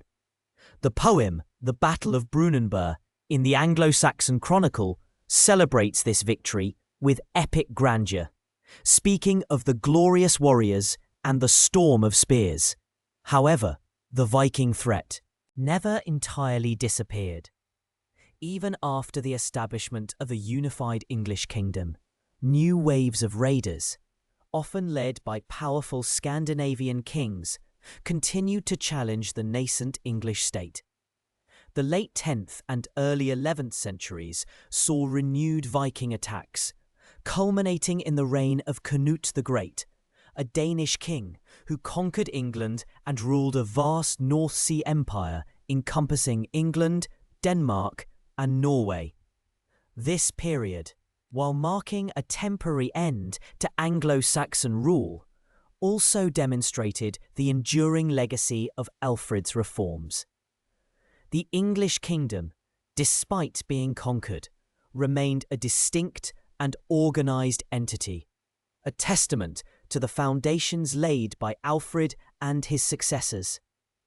The Viking Storm, though devastating, ultimately forged a stronger, more unified England. The desperate need for defence forced the Anglo-Saxon kingdoms to adapt, to innovate, and to eventually coalesce under a single crown. The burghle system, the naval efforts, the educational reforms, all these were direct responses to the existential threat posed by the Norse invaders. These adaptations didn't just fend off the immediate danger. They reshaped the political, social, and military landscape of England for centuries to come, laying the foundations for the powerful medieval kingdom that would emerge from the crucible of this tumultuous era. The whispers of fear from Lindisfarne had transformed into the roar of a unified nation, scarred but strengthened, forever changed by the dragon-headed ships that once brought only terror. The winds of change, often heralded by the longship's sails, had scoured the shores of Britannia for decades, leaving a landscape scarred by conflict and uncertainty. Yet amidst the encroaching shadows of the Viking Age, a new dawn began to break over the kingdom of Wessex, illuminated by the extraordinary resolve of one man, Alfred. Born around 849, a son of King Æthelred, Alfred inherited a kingdom besieged, a land where the echoes of battle were almost constant, and the very idea of Anglo-Saxon survival hung by a thread. His early life was marked by both privilege and peril, a unique blend that would forge the character of a king destined to reshape the destiny of his people. Alfred's ascent to the throne in 871 was not one of peaceful succession, but of urgent necessity. His 3 elder brothers had reigned and fallen in quick succession, each battling the relentless Danish incursions. By the time the crown rested upon Alfred's head, Wessex was the last independent Anglo-Saxon kingdom standing against the tide of Viking expansion. The other kingdoms, Northumbria, East Anglia, and Mercia, had either been conquered or were under Danish dominion, their royal lines extinguished or subjugated. The situation was dire, and many might have surrendered to the seemingly inevitable. But Alfred, even in the face of overwhelming odds, possessed a spirit that refused to yield. His early reign was a desperate struggle for survival. He faced a series of crushing defeats, most notably at the Battle of Wilton shortly after his coronation. The Danes, led by their formidable warlords, seemed unstoppable, their tactics swift and brutal. For a time, Alfred was forced into hiding, retreating to the marshes of Athelney in Somerset, a period immortalized in legend, where he supposedly burned a peasant woman's cakes, lost in thought about his kingdom's fate. While the tale of the cakes might be apocryphal, it speaks to the profound vulnerability of the king and his kingdom during those dark days. From this humble refuge, however, Alfred did not despair. Instead, he meticulously planned his resurgence, gathering what loyal forces he could, consolidating his resources, and studying the movements of his enemies. The turning point came in 878, with the Battle of Edington. Emerging from the marshes, Alfred rallied the Fyrd, the Anglo-Saxon militia, from across Somerset, Wiltshire, and Hampshire. The decisive victory over Guthrum's great heathen army was not merely a military triumph, it was a psychological one, proving that the Danes were not invincible. Following the battle, Alfred imposed the Treaty of Wedmore, a landmark agreement that not only secured Wessex's independence, but also established the boundaries of the Danelaw, the area of England under Danish control. Guthrum, remarkably, agreed to be baptized, with Alfred standing as his godfather, a symbolic act that underscored the profound shift in power and offered a glimmer of hope for a more integrated future, however distant. This victory at Edington was the cornerstone upon which Alfred began to rebuild and transform his kingdom. He understood that military strength alone was insufficient for long-term survival. A truly resilient kingdom required robust institutions, a strong legal framework, and an educated populace. Alfred embarked on a sweeping program of reforms that touched almost every aspect of Anglo-Saxon society. Militarily, he revolutionized the defense of Wessex. Learning from the Danes' swift raids, he recognized the need for a standing army that could respond quickly, rather than relying solely on the slow-to-muster Fyrd. He divided his army into two parts, ensuring that one half was always ready for battle, while the other tended to their lands, creating a more professional and readily deployable force. More significantly, he initiated the construction of a network of fortified towns known as burhs. These burhs were strategically placed, often on old Roman sites or near rural defensive positions, and were designed not just as refuges, but as economic and administrative centres. Each burh was garrisoned and maintained by the surrounding population, creating a self-sustaining defensive system. The Burgal Heidage, a remarkable document from the early 10th century, lists over 30 such burhs across Wessex, detailing their size and the number of men required to defend them. This innovative system dramatically improved Wessex's ability to repel Viking attacks, transforming the kingdom from a vulnerable target into a formidable fortress. Beyond military matters, Alfred recognized the devastating impact of the Viking wars on learning and literacy. Monasteries, the traditional centers of education, had been plundered and destroyed, and the knowledge of Latin, the language of scholarship and the church, was waning. Alfred lamented that there were very few on this side of the Humber who could understand their rituals in English, or even translate a letter from Latin into English. To address this, he launched an ambitious educational revival. He invited scholars from across Europe to his court, including Asser, his Welsh biographer, and Grimbald of St. Bertin. He established a court school for the sons of nobles and promising commoners, ensuring that future generations of leaders would be educated. Crucially, Alfred championed the use of the vernacular, Old English, as a language of learning. He initiated a program of translating key Latin works into English, believing that knowledge should be accessible to a wider audience. Among the works translated were Pope Gregory the Great's Pastoral Care, Boethius's Consolation of Philosophy, and Augustine's Soliloquies. Alfred himself is believed to have contributed to some of these translations, demonstrating his personal commitment to the intellectual Renaissance. This emphasis on English prose laid the foundations for a rich literary tradition and played a pivotal role in the development of the English language itself. Alfred's legal reforms were equally significant. He compiled a law code known as the Dombok, or Book of Laws, drawing upon existing West Saxon laws, those of his predecessor, King Ini, and even Mosaic law from the Bible. His aim was to create a unified and just legal system, emphasizing fairness and the protection of the weak. The Dombok opens with the Ten Commandments and incorporates Christian principles, reflecting Alfred's deep piety and his belief that law should be rooted in moral order. He also reformed the administration of justice, holding his reeves and ealdormen accountable, and ensuring that justice was dispensed fairly throughout his kingdom. This legal framework provided stability and coherence, vital for a society recovering from prolonged conflict.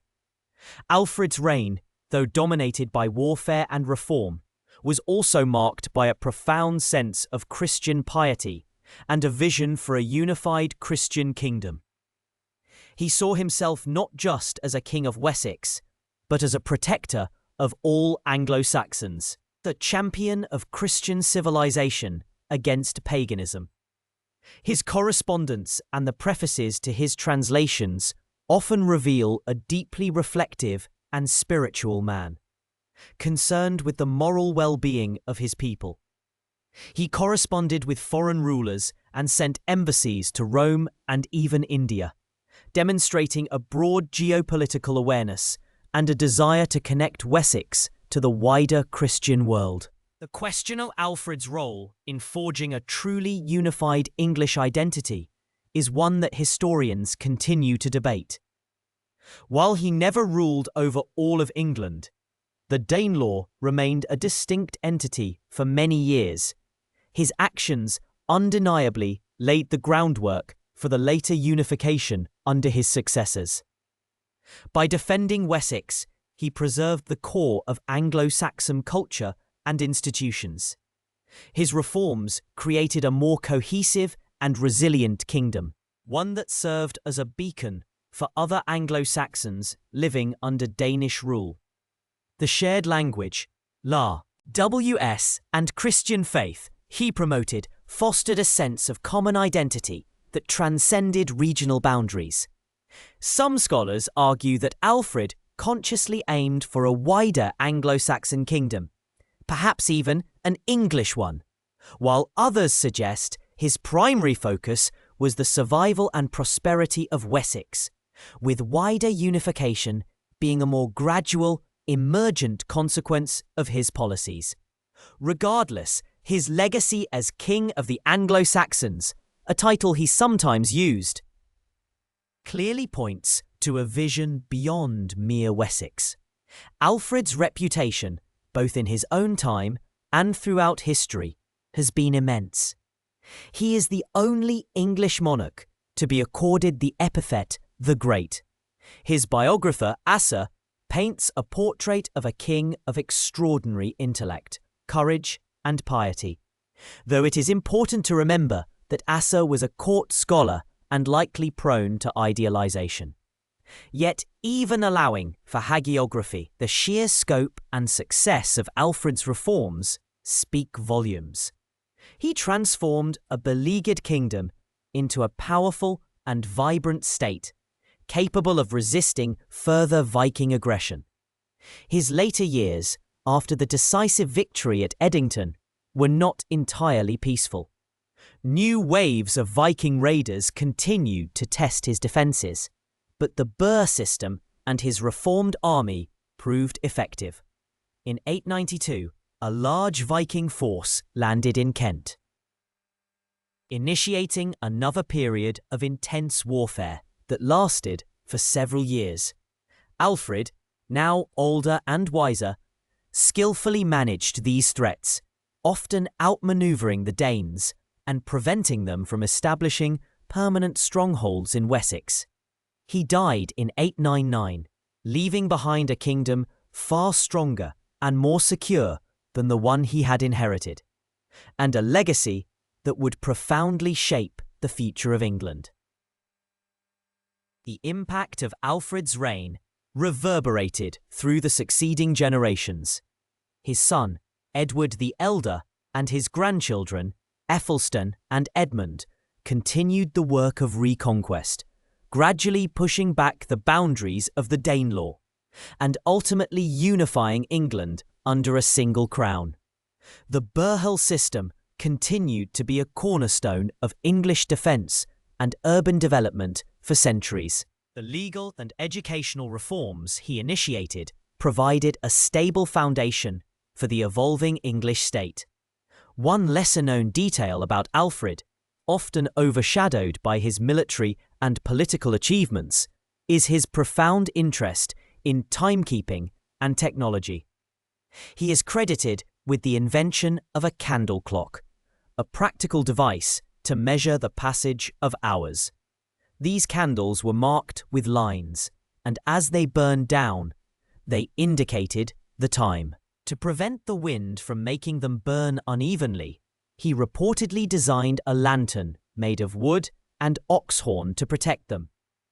This small innovation speaks to a mind that was not only concerned with grand strategy and governance, but also with the practicalities of daily life and the pursuit of knowledge, even in the midst of war. It hints at a king who understood the value of order and measurement, not just in the abstract, but in the tangible rhythm of existence. Alfred's reign marks a pivotal moment in the history of the Anglo-Saxons, a period when their very survival was in doubt. His leadership provided the resilience, the vision, and the practical reforms necessary to withstand the storm. He preserved not just a kingdom, but a culture, a language, and a nascent sense of national identity that would eventually blossom into England. His story is one of extraordinary courage, intellectual curiosity, and unwavering dedication to his people, a beacon in the often turbulent tapestry of early medieval history. And as the centuries unfolded, the foundations he laid would prove strong enough to support the weight of future kingdoms, whispering his name through the annals of time as the king who saved his people. The quiet strength of Alfred's legacy, a seed planted in the soil of Wessex, began to blossom with the dawn of the 10th century. His son Edward, who would earn the epithet the Elder, inherited a kingdom not yet whole, but undeniably stronger and more strategically positioned than any before it. The tapestry of England remained fragmented, a patchwork of Anglo-Saxon lordships and Danish-held territories. But Alfred had woven the first strong threads of a unified vision. Edward, unlike his scholarly father, was a man of action, a warrior king in the mould of his ancestors, though tempered by the wisdom Alfred had instilled. His reign, spanning from 899 to 924, was a relentless campaign of expansion and consolidation.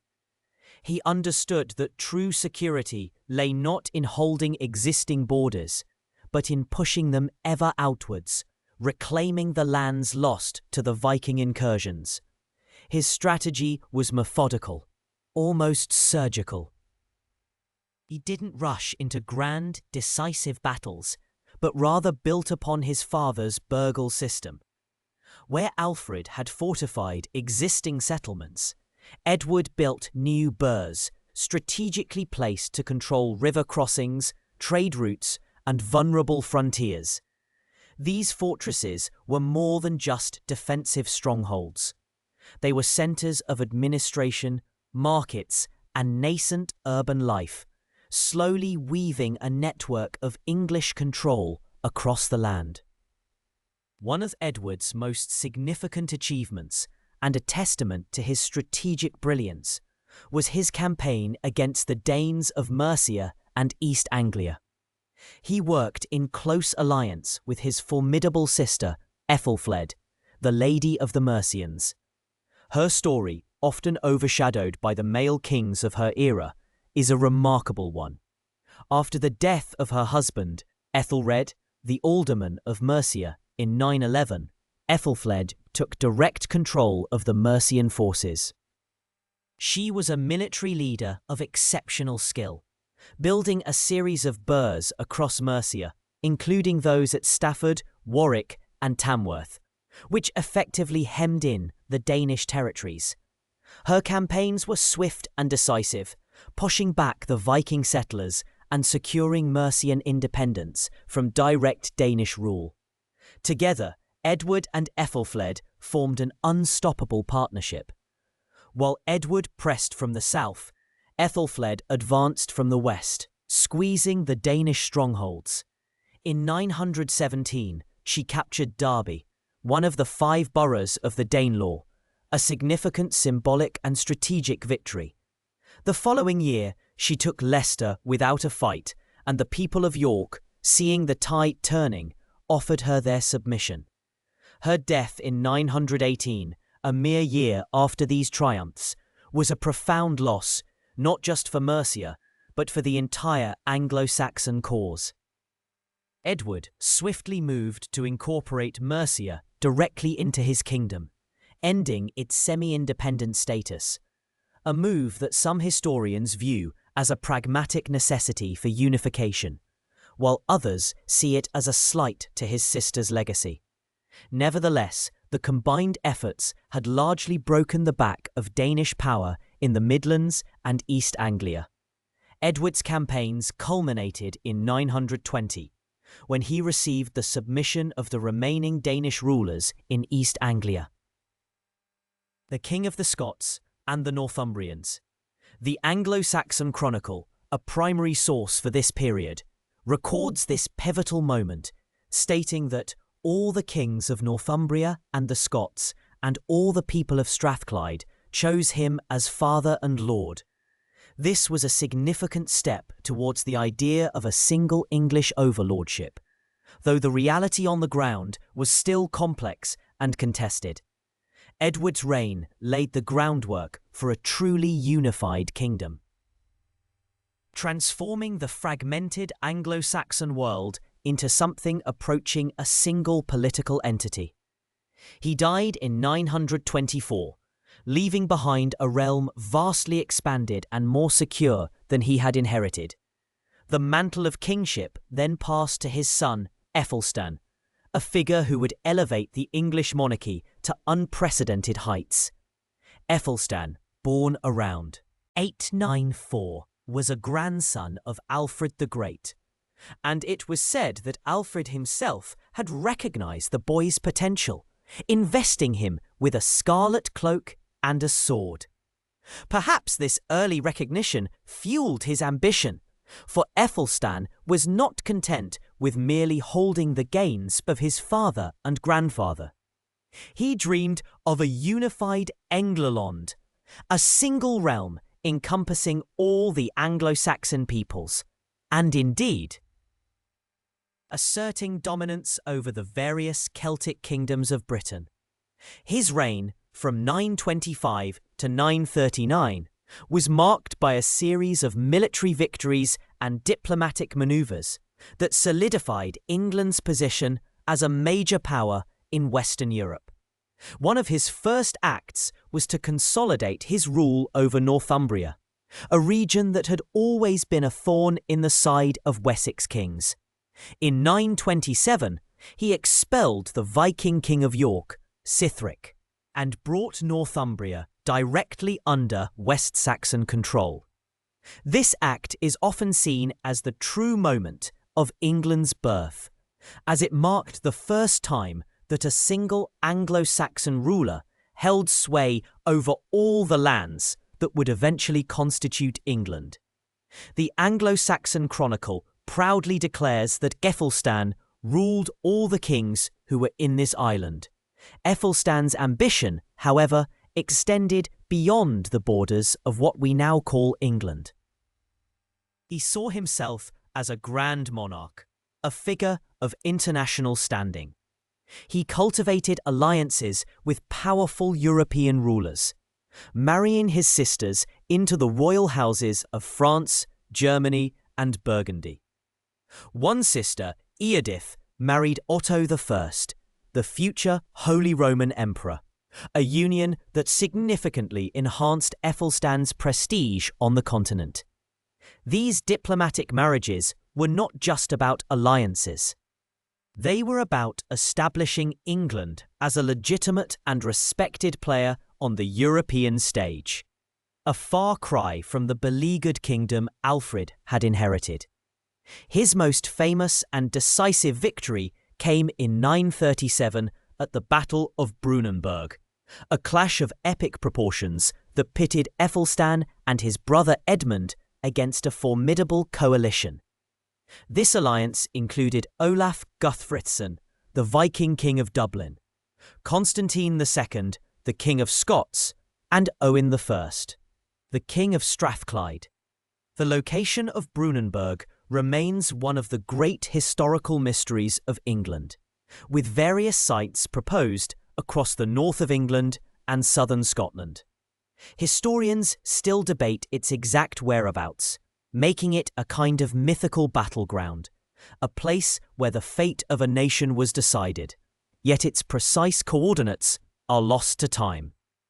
The battle itself was a brutal, day-long engagement, described in vivid detail by the contemporary poem The Battle of Brunanburg, preserved in the Anglo-Saxon Chronicle. It speaks of a mighty conflict, a hand-to-hand struggle, where the fields were drenched with the blood of men. Æthelstan's forces, fighting under the banner of the White Horse of Wessex, ultimately triumphed. 5 kings and 7 earls from the allied forces were slain. The poem boasts of the English victory, declaring that never yet in this island was a greater slaughter of people made by the edge of the sword. Brunanburg was more than just a military victory. It was a defining moment for the fledgling English kingdom. It cemented Æthelstan's authority, repelled the last major Viking threat to his realm, and firmly established the concept of a unified English identity. For the first time, an English king was truly the undisputed overlord of Britain. Æthelstan's rule was not solely defined by military prowess. He was also a keen legislator and a patron of learning, much like his grandfather. He issued numerous law codes aimed at maintaining peace and order, suppressing theft, and regulating trade. He promoted the use of a single currency across his kingdom, further integrating the disparate regions. His court became a center of intellectual life, attracting scholars and artisans from across Europe. He collected relics and manuscripts, demonstrating a sophisticated taste and a commitment. Intercultural development.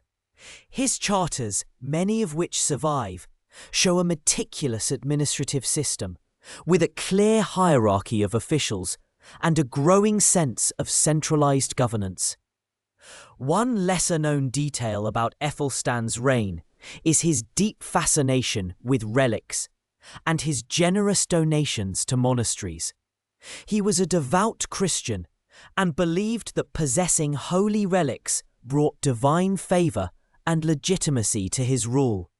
He amassed a significant collection, including fragments of the True Cross and various saints' bones, distributing them to churches and monastic foundations throughout his kingdom.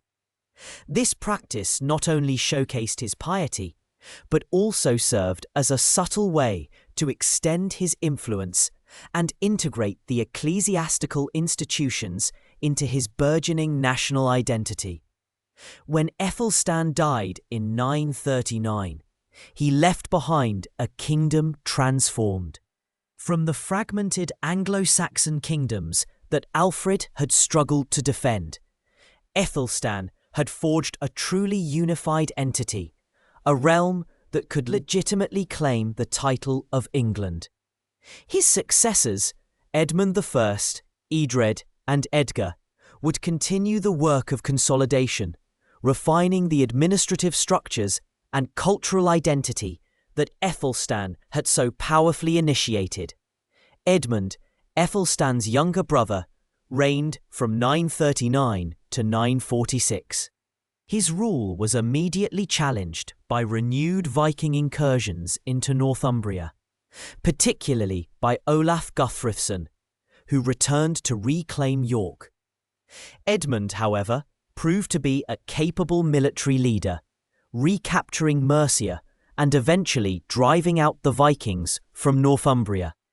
He also established a strong relationship with the Scottish king, Malcolm I, ceding Strathclyde to him in exchange for a defensive alliance, a pragmatic move to secure his northern frontier.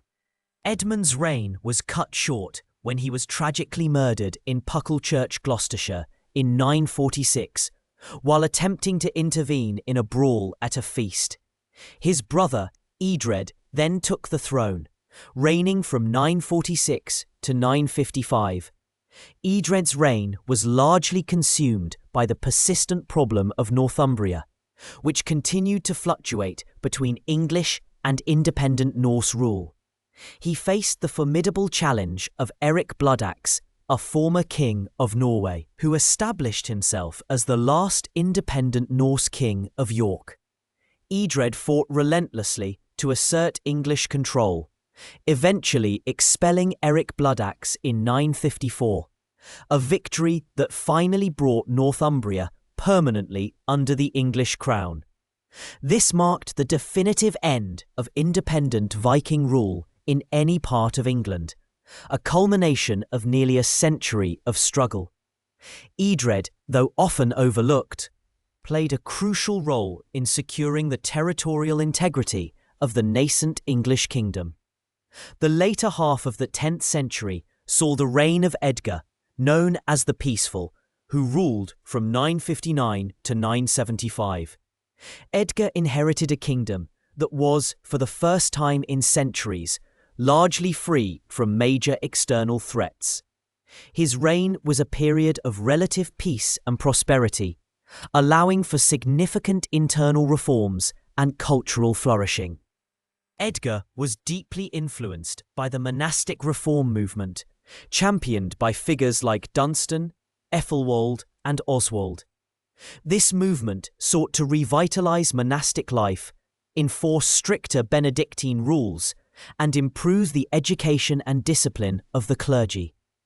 Edgar enthusiastically supported these reforms, leading to a resurgence of monasticism, the building of new abbeys, and a flourishing of art and learning. One of the most iconic events of Edgar's reign was his coronation at Bath in 973, a grand ceremony that was more than just a religious ritual. It was a carefully orchestrated display of power and legitimacy, designed to emphasize his status as the undisputed ruler of all Britain. The Anglo-Saxon Chronicle records that after his coronation, Edgar sailed to Chester, where 6 or 8, depending on the source, sub-kings, including the kings of Scotland, Strathclyde, and various Welsh rulers, rode his barge on the River Dee, while Edgar himself steered. This symbolic act was a powerful assertion of his overlordship, showcasing his imperial ambitions and the extent of his dominion. It was a moment that underscored the transformation of the West Saxon kingdom into a truly English empire. Edgar's reign also saw the further development of a centralized administration, with a standardized coinage, a unified legal system, and a more efficient tax collection. He maintained a strong navy, not for conquest, but for defense, patrolling the coasts to deter any potential Viking raids. His peace was not merely the absence of war, but a carefully constructed stability, built upon the foundations laid by his predecessors. He died in 975, leaving behind a kingdom that was arguably the most powerful and well-governed in Western Europe. The reigns of Alfred's successors, from Edward the Elder to Edgar the Peaceful, represent a remarkable period of nation-building. They took Alfred's vision of a unified Anglo-Saxon people and painstakingly, often through relentless warfare and shrewd diplomacy, turned it into a reality. The concept of England, not just as a geographical area, but as a cohesive political and cultural entity, was forged in these decades. The kings of Wessex, through their military might, their administrative innovations, and their patronage of learning and religion, laid the enduring foundations for the English state. The quiet strength of Alfred's intellectual legacy, combined with the martial prowess of his descendants, created a kingdom that would endure, shaping the course of British history for centuries to come. The whispers of the past, carried on the winds from ancient battlefields and hallowed abbey walls, speak of a people who, against all odds, forged a nation. The gentle sway of the 9th century's calm had long passed, and with the dawn of the 10th, a new, chilling wind began to stir from the North Sea. The tapestry of Anglo-Saxon England, so painstakingly woven over centuries, now faced unravelling threads, pulled taut by the renewed ambition of Viking lords.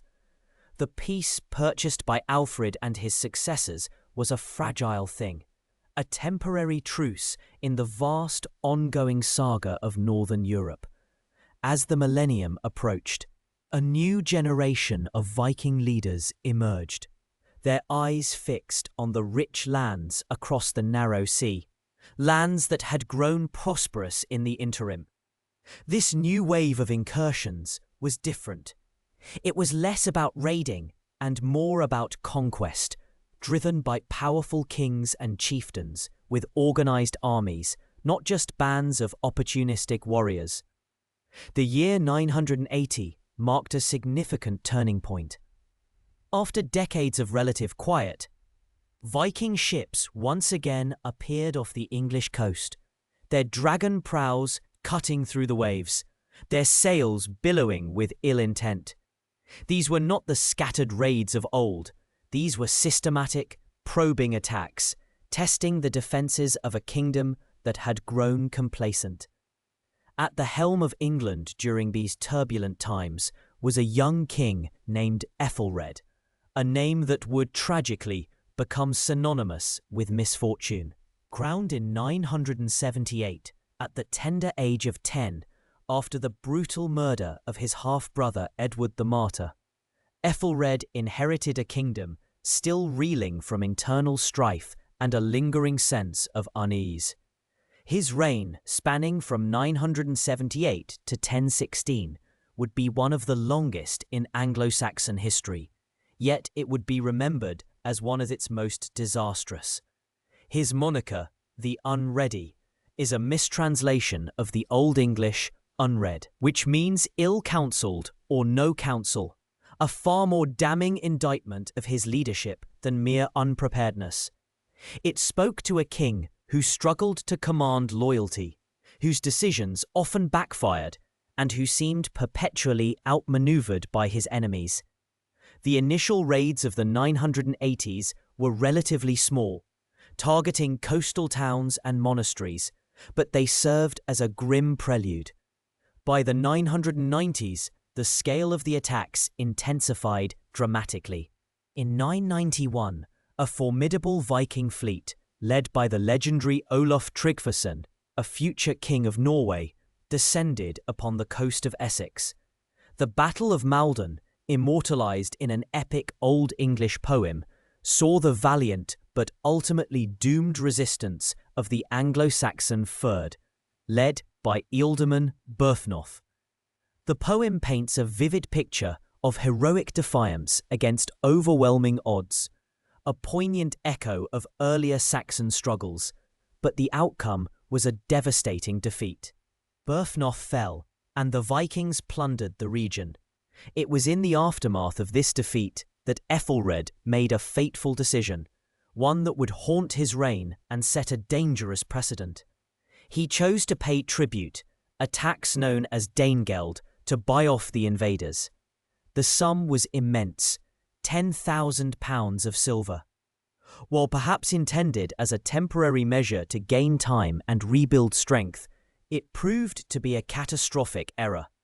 It did not deter the Vikings. Instead, it marked England as a rich and vulnerable prize, a source of easy wealth for any ambitious Scandinavian chieftain. It was a vicious cycle. The more Danegeld was paid, the more frequently the Vikings returned, demanding ever larger sums. The turn of the century brought even greater threats. In 994, Olaf Tryggvason, now allied with the formidable Danish king Sweyn Forkbeard, launched a massive assault on London. The city, with its formidable Roman walls, held firm, but the surrounding countryside suffered terribly. Again, Æthelred resorted to Danegeld, paying an even larger sum of £16,000 of silver. Olaf, true to his word, eventually withdrew and converted to Christianity, promising not to trouble England again. But Sweyn Forkbeard, a man of relentless ambition and a far more dangerous adversary, remained. Sweyn Forkbeard, whose name likely referred to his distinctive bifurcated beard, was a king of Denmark with an unyielding determination to establish a vast North Sea empire. He saw England not merely as a source of plunder, but as a kingdom to be conquered and ruled. His campaigns against England were relentless, year after year, his fleets growing larger, his tactics more sophisticated. He ravaged the coasts, pushed inland, and established winter camps, signaling his intent to stay. The Anglo-Saxon defences, once formidable, seemed to crumble under the sustained pressure. The Fyrd, the traditional levy of free men, was often slow to mobilise and poorly coordinated. Local ealdormen, often at odds with each other or with the king, failed to present a united front. Æthelred himself seemed paralysed by indecision, his council often swayed by factions within his court. Historians still debate the true extent of Æthelred's personal failings versus the systemic weaknesses of the Anglo-Saxon state at this time. Was he truly unready in his own right? Or was he a victim of circumstances, attempting to govern a kingdom already fracturing under the weight of internal rivalries and external pressures? Some scholars argue that the Anglo-Saxon chroniclers, writing after the Norman conquest, may have exaggerated his incompetence to justify the subsequent change in dynasty.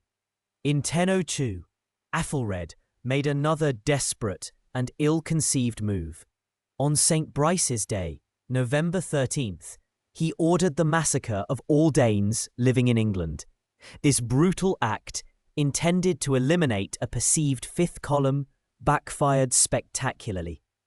Among those killed was Gunhilda, Sweyn Forkbeard's sister, who had been living in England as a hostage. This act of barbarity provided Sweyn with a powerful personal motive for vengeance, fueling his already potent ambition. Sweyn's response was swift and brutal.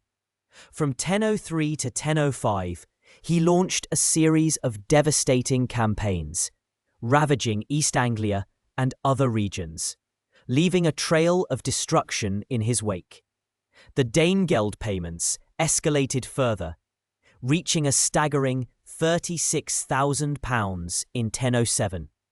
This immense wealth, extracted from the English populace, not only enriched Sweyn, but also funded his growing military machine, making him an even more formidable opponent. The constant warfare and the crushing burden of the Danegeld began to erode the very fabric of English society. Trade suffered, agriculture was disrupted, and the morale of the people plummeted. The Anglo-Saxon Chronicle, a contemporary source, paints a bleak picture of these years, lamenting the futility of resistance and the endless cycle of tribute. And always, The more tribute was paid, the more fiercely they harried, one entry sorrowfully records. By 1013, Sweyn Forkbeard's ambition reached its zenith. He launched a full-scale invasion, not just to raid or extort, but to conquer England outright. His forces landed in the Humber estuary and systematically subdued the northern shires.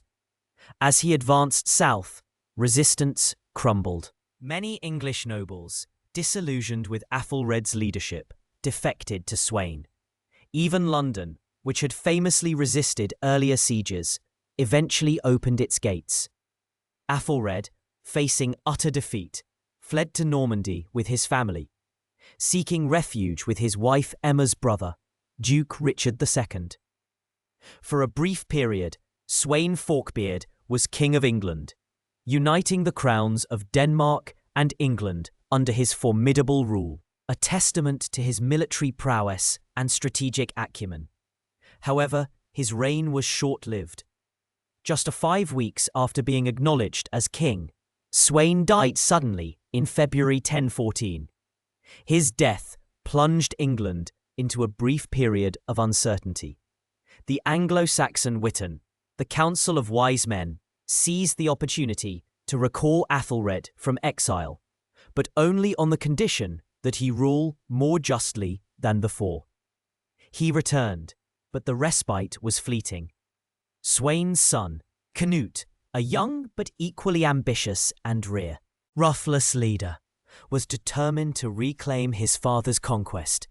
Canute, known to history as Canute the Great, was a figure of immense stature, both literally and figuratively. He was a shrewd politician and a brilliant military commander, possessing a strategic vision that surpassed even his father's. He returned to England in 1015 with a massive fleet and an army of formidable warriors. The ensuing conflict was a brutal struggle for the very soul of England. Æthelred, now old and ailing, was unable to effectively lead the resistance. His son, Edmund Ironside, a man of courage and energy, emerged as the true leader of the English defence. Edmund, whose epithet Ironside speaks to his resilience and bravery, fought a series of desperate campaigns against Canute, engaging him in multiple battles across the country. He was a stark contrast to his father, inspiring loyalty and fearlessness in his men. The year 1016 was one of relentless warfare. Æthelred died in April of that year, leaving Edmund to face Canute alone. The climax came at the Battle of Assendon, likely Ashingdon in Essex, a bloody and decisive engagement where Canute's forces ultimately triumphed. Despite Edmund's valiant efforts, the English suffered a crushing defeat. Following the battle, Edmund and Canute, perhaps recognizing the futility of further bloodshed, agreed to a division of the kingdom. Edmund would rule Wessex, while Canute would control Mercia and Northumbria. However, this arrangement was short-lived. Edmund Ironside died mysteriously in November 1016, just weeks after the agreement. While some accounts suggest natural causes, others hint at foul play, perhaps at Canute's instigation. The mystery surrounding Edmund's death remains a point of scholarly debate, with no definitive proof to implicate Canute. Yet the timing was undeniably convenient for the Danish king. With Edmund's death, Canute became the undisputed king of all England. The Anglo-Saxon dynasty, which had ruled for over 4 centuries, was temporarily extinguished. Canute, the son of Sweyn Forkbeard, had achieved what his father had only briefly grasped. He established a new Danish dynasty, ruling England not as a foreign conqueror, but as a legitimate king.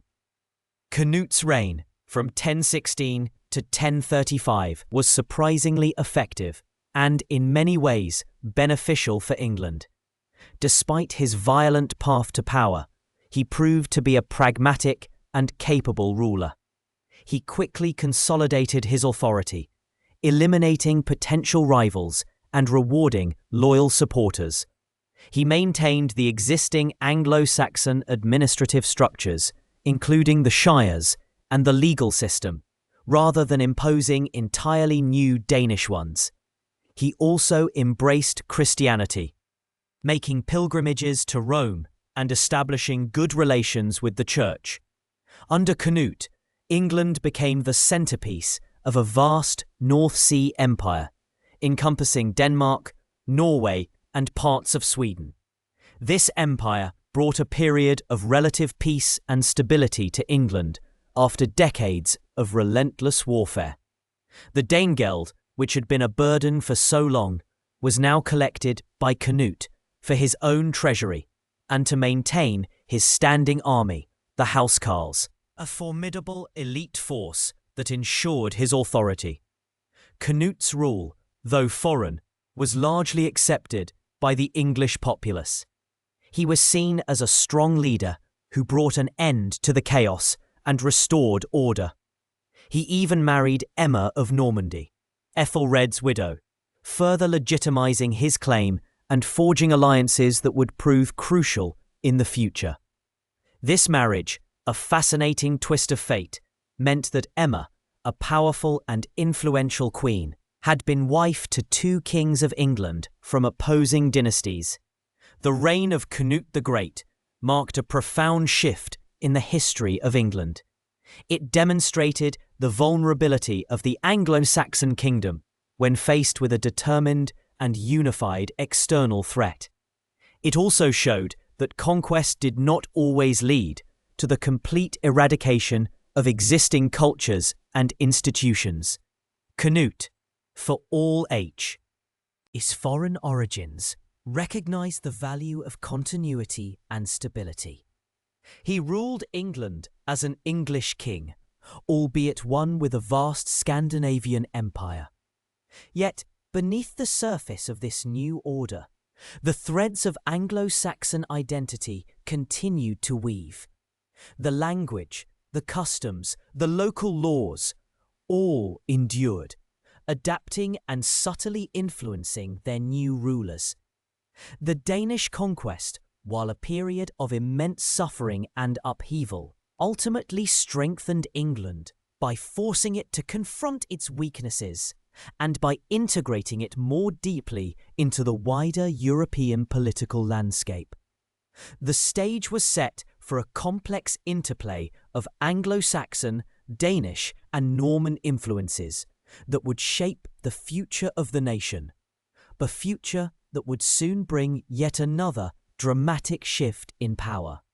The legacy of Æthelred the Unready and the formidable Canute the Great cast long shadows, echoing through the subsequent generations and reminding all of the fragile nature of power and the relentless march of history. The 11th century dawned with a fragile peace, a tapestry woven with threads of Danish rule and Saxon resurgence. Canute the Great, the Viking king who had forged a vast North Sea empire, had died in 1035, leaving a power vacuum that his sons struggled to fill. His empire, a testament to his ambition and strategic prowess, fragmented almost immediately. In England, the throne became a prize fought over by Canute's heirs and the resurgent Anglo-Saxon House of Wessex. It was a turbulent period, marked by short reigns and shifting allegiances, a time when the very idea of English nationhood seemed to hang in the balance. Amidst this uncertainty, a figure emerged who would, in time, become known as Edward the Confessor. Born into the royal house of Wessex, the son of King Æthelred the Unready and Emma of Normandy. Edward's early life was one of exile. He spent much of his youth in Normandy, a duchy across the Channel that was rapidly becoming a formidable power, shaped by its Viking roots and its adoption of French culture. This Norman upbringing would prove to be profoundly influential, not only on Edward himself, but on the future of England. He returned to England in 1041, invited by his half-brother, Harthacnut, who then ruled the kingdom. Upon Harthacnut's sudden death in 1042, Edward was crowned king, marking the restoration of the Anglo-Saxon line.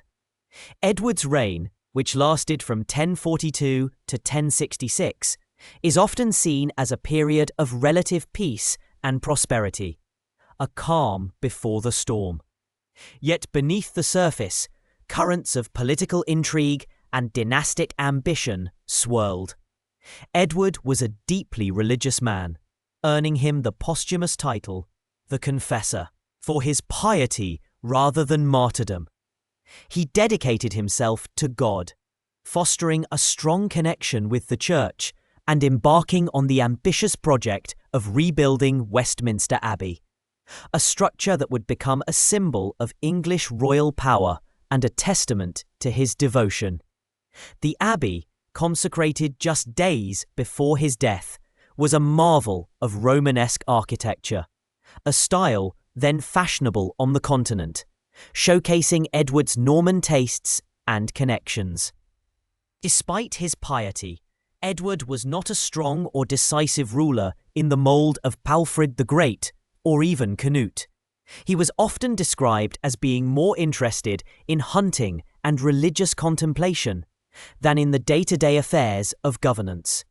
This created an opening for powerful magnates, particularly the Godwin family, to exert considerable influence.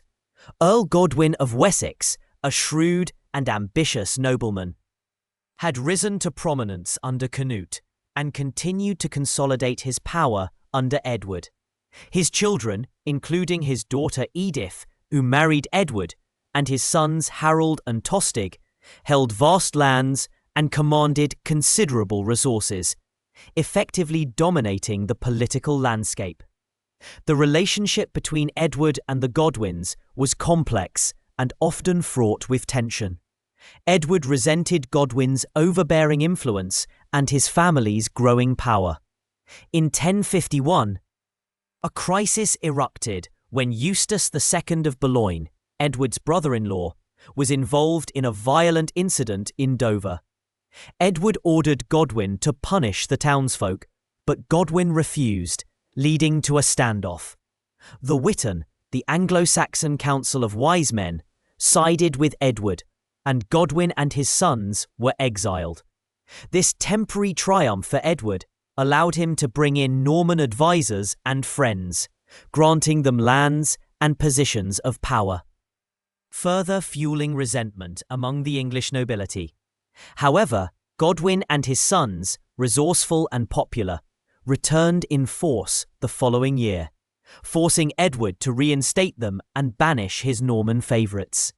This episode clearly demonstrated the limits of Edward's power and the formidable strength of the Godwin faction. As Edward grew older, the question of succession became increasingly pressing.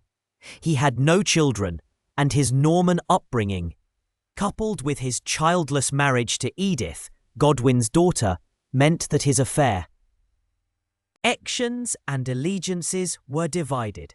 Historians still debate whether Edward ever formally promised the throne to William, Duke of Normandy, his cousin.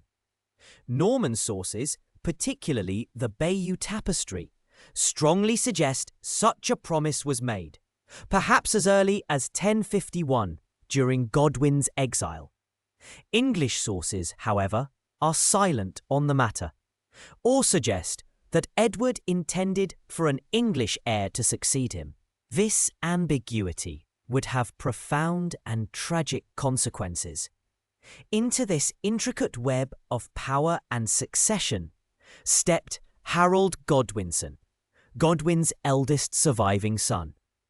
Following his father's death in 1053, Harold inherited the earldom of Wessex, making him the most powerful man in England after the king. He proved to be a capable and charismatic leader, skilled in both warfare and diplomacy. He successfully campaigned in Wales, subduing the Welsh prince Gruffydd ap Llywelyn, and earned the respect of the English people. Harold was a pragmatist, navigating the treacherous waters of Anglo-Saxon politics with skill. One of the most significant and debated events leading up to the succession crisis was Harold's journey to Normandy around 1064 or 1065. The circumstances of this journey are shrouded in mystery. Norman accounts claim Harold was sent by Edward to confirm the promise of the throne to William. English accounts suggest Harold was blown off course during a fishing trip or a journey to retrieve his brother Wulfnoth and nephew Hakon, who were being held hostage in Normandy. Regardless of the reason, Harold found himself in William's court, where he was treated with honour, but also subtly pressured. The Bayeux Tapestry famously depicts Harold swearing an oath on holy relics to support William's claim to the English throne.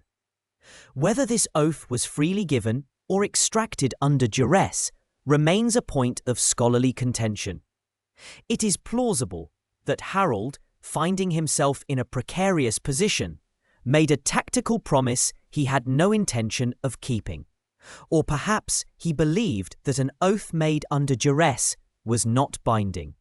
The final years of Edward's reign were shadowed by another family drama involving the Godwins, the rebellion of Tostig, Harold's younger brother.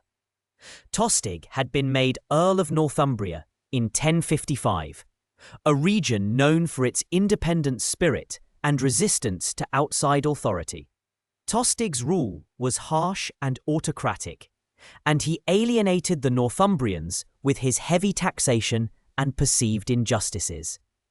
In 1065, they revolted, driving Tostig out and choosing Morcar, the brother of Edwin, Earl of Mercia, as their new earl. Harold, faced with a difficult choice between loyalty to his brother and the stability of the kingdom, sided with the Northumbrians, confirming Morcar as earl and effectively abandoning Tostig. This decision, though politically astute, created a deep and bitter rift between the brothers, a wound that would fester and ultimately contribute to the tragic events of 1066. Tostig, feeling betrayed, fled to Flanders, nursing a burning desire for revenge. On January 5th, 1066, Edward the Confessor died, just days after the consecration of his beloved Westminster Abbey. With his dying breath, it is said he commended the kingdom to Harold, or at least to the protection of the English magnates, including Harold. The Witan, meeting swiftly, chose Harold Godwinson as king. He was crowned in Westminster Abbey on January 6, 1066, a mere day after Edward's death. This rapid succession was crucial, designed to present a united front and prevent any immediate challenges to the throne. Harold, the most powerful and experienced English nobleman, with strong ties to the English aristocracy and a proven track record, was the logical choice for a kingdom facing external threats. However, Harold's accession was immediately challenged from two formidable quarters. Across the Channel, William, Duke of Normandy, immediately claimed the throne, citing Edward's alleged promise and Harold's supposed oath. He began preparations for an invasion, gathering ships and an army, portraying himself as the rightful heir and Harold as a perjurer. To the north, Tostig, fueled by resentment and a lust for power, sought allies to reclaim his lost earldom and perhaps even the throne itself. He found a willing partner in Harald Hardrada, the formidable king of Norway, a Viking warrior of legendary prowess who also harboured ambitions for the English crown. Seeing himself as a successor to Canute, Harold Godwinson now faced a monumental task. He knew that an invasion from Normandy was imminent, and he spent the summer of 1066 gathering his forces and patrolling the southern coast, anticipating William's arrival. His army, composed primarily of the feared, a levy of freemen, and his housecarls, professional warriors, was a formidable force, but it could not be maintained indefinitely. The harvest season approached, and many men needed to return to their fields. Then in September, the blow fell from the north. Tostig and Harold Hardrada, with a massive Viking fleet, landed in Northumbria, plundering and laying waste to the land. They defeated a local English force led by Edwin and Morcar at the Battle of Fulford Gate. This was a devastating blow, forcing Harold to make a swift and agonizing decision. He could not ignore the threat to the north. It was a direct challenge to his authority and the integrity of the kingdom. With incredible speed, Harold marched his army north, covering some 185 miles in just 4 days, a remarkable feat of logistics and endurance for the time. On September 25, 1066, Harold's army surprised the Norwegians and Tostig at Stamford Bridge. The battle was fierce and bloody. The English, despite their forced march, fought with determination. Harold Hardrada, a towering figure, fought bravely but was ultimately killed, reportedly by an arrow to the throat. Tostig also fell in the battle, bringing a tragic end to the bitter sibling rivalry. The Norwegian army was utterly routed, their fleet so decimated that only a fraction of their ships were needed to carry the survivors home. It was a decisive victory for Harold, a testament to his military leadership and the fighting spirit of his Anglo-Saxon warriors. The threat from the north had been decisively crushed. However, Harold's triumph was short-lived. Just as he was celebrating his victory and dealing with the aftermath of the battle, news reached him that William of Normandy had landed at Pevensey Bay on the south coast on September 28th. The winds which had previously kept William's fleet bottled up in port had finally shifted, allowing him to cross the channel unopposed. This was a cruel twist of fate for Harold. He had marched his army hundreds of miles north, fought a grueling battle, and now had to turn around and march them back south to face a fresh, well-rested invading force. Harold immediately began the arduous march south, gathering what reinforcements he could along the way. His army was exhausted, and many of his best warriors had been lost or wounded at Stamford Bridge. Yet he pressed on, knowing the fate of England rested on his shoulders. He chose a strong defensive position atop Senlac Hill near Hastings, a ridge that offered a commanding view and forced William's cavalry to attack uphill. The Battle of Hastings, fought on October 14, 1066, was one of the most pivotal battles in English history. The English forces, primarily infantry armed with axes and shields, formed a formidable shield wall on the ridge, repelling repeated Norman cavalry charges throughout the day. The Norman archers and crossbowmen harassed the English lines, but the shield wall held firm. William, a cunning and ruthless commander, employed a tactic of feigned retreats, drawing parts of the English line out of their defensive formation, only to turn and cut them down with his cavalry. As the day wore on, the battle became a brutal war of attrition. The English, though disciplined, were slowly being worn down. Their numbers dwindled, and their shield wall began to show cracks. Legend has it that Harold himself fought bravely, leading from the front. Towards dusk, a fateful arrow, perhaps a stray shot, struck Harold in the eye, though some accounts suggest he was cut down by Norman knights. With their king fallen, the English resistance crumbled. The remaining English forces were routed, and the battlefield became a scene of carnage. The death of Harold Godwinson marked the end of Anglo-Saxon rule in England. William, now known as William the Conqueror, marched on London, facing some initial resistance but ultimately securing the capital. He was crowned King of England on Christmas Day, 1066, in Westminster Abbey, the very church Edward the Confessor had built and where Harold had been crowned just months before. The Norman conquest was a watershed moment, forever altering the course of English history. It brought about a profound shift in language, culture, and social structure. French became the language of the court and administration, slowly blending with Old English to form the basis of modern English. The Anglo-Saxon aristocracy was largely dispossessed, replaced by Norman lords who introduced feudalism to England. The church also underwent significant reforms, with Norman clerics replacing many English bishops and abbots. The legacy of the Anglo-Saxon kings, their struggles against Viking invaders, their attempts to forge a unified kingdom, and their rich cultural achievements would continue to echo through the centuries. While the Norman conquest was a violent upheaval, it also laid the foundations for a new, stronger English state, one that would eventually emerge as a dominant power on the world stage. The story of the Anglo-Saxons, from their arrival on the shores of Britain to the tragic end of their royal line at Hastings, is a testament to resilience, ambition, and the ever-shifting tides of history.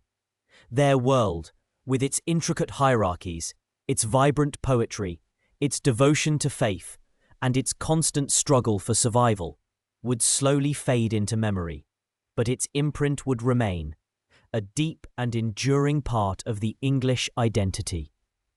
The year 1066 dawned, a year destined to be etched into the very bedrock of English history, a year that would mark not an end, but a profound and violent transformation.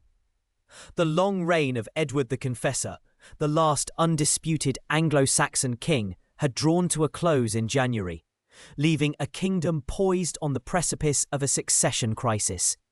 Edward, a pious and somewhat detached ruler, had spent much of his early life in exile in Normandy, a detail that would prove fateful. Childless, he had at various times seemingly promised the English throne to different claimants, sowing seeds of discord that would soon blossom into war. On his deathbed, Edward is said to have designated Harold Godwinson, the most powerful earl in England, and his brother-in-law as his successor. Harold, a man of immense political skill and military prowess, was swiftly crowned king by the Witenagemot, the Anglo-Saxon Council of Elders. Just a day after Edward's burial, his claim, however, was immediately challenged.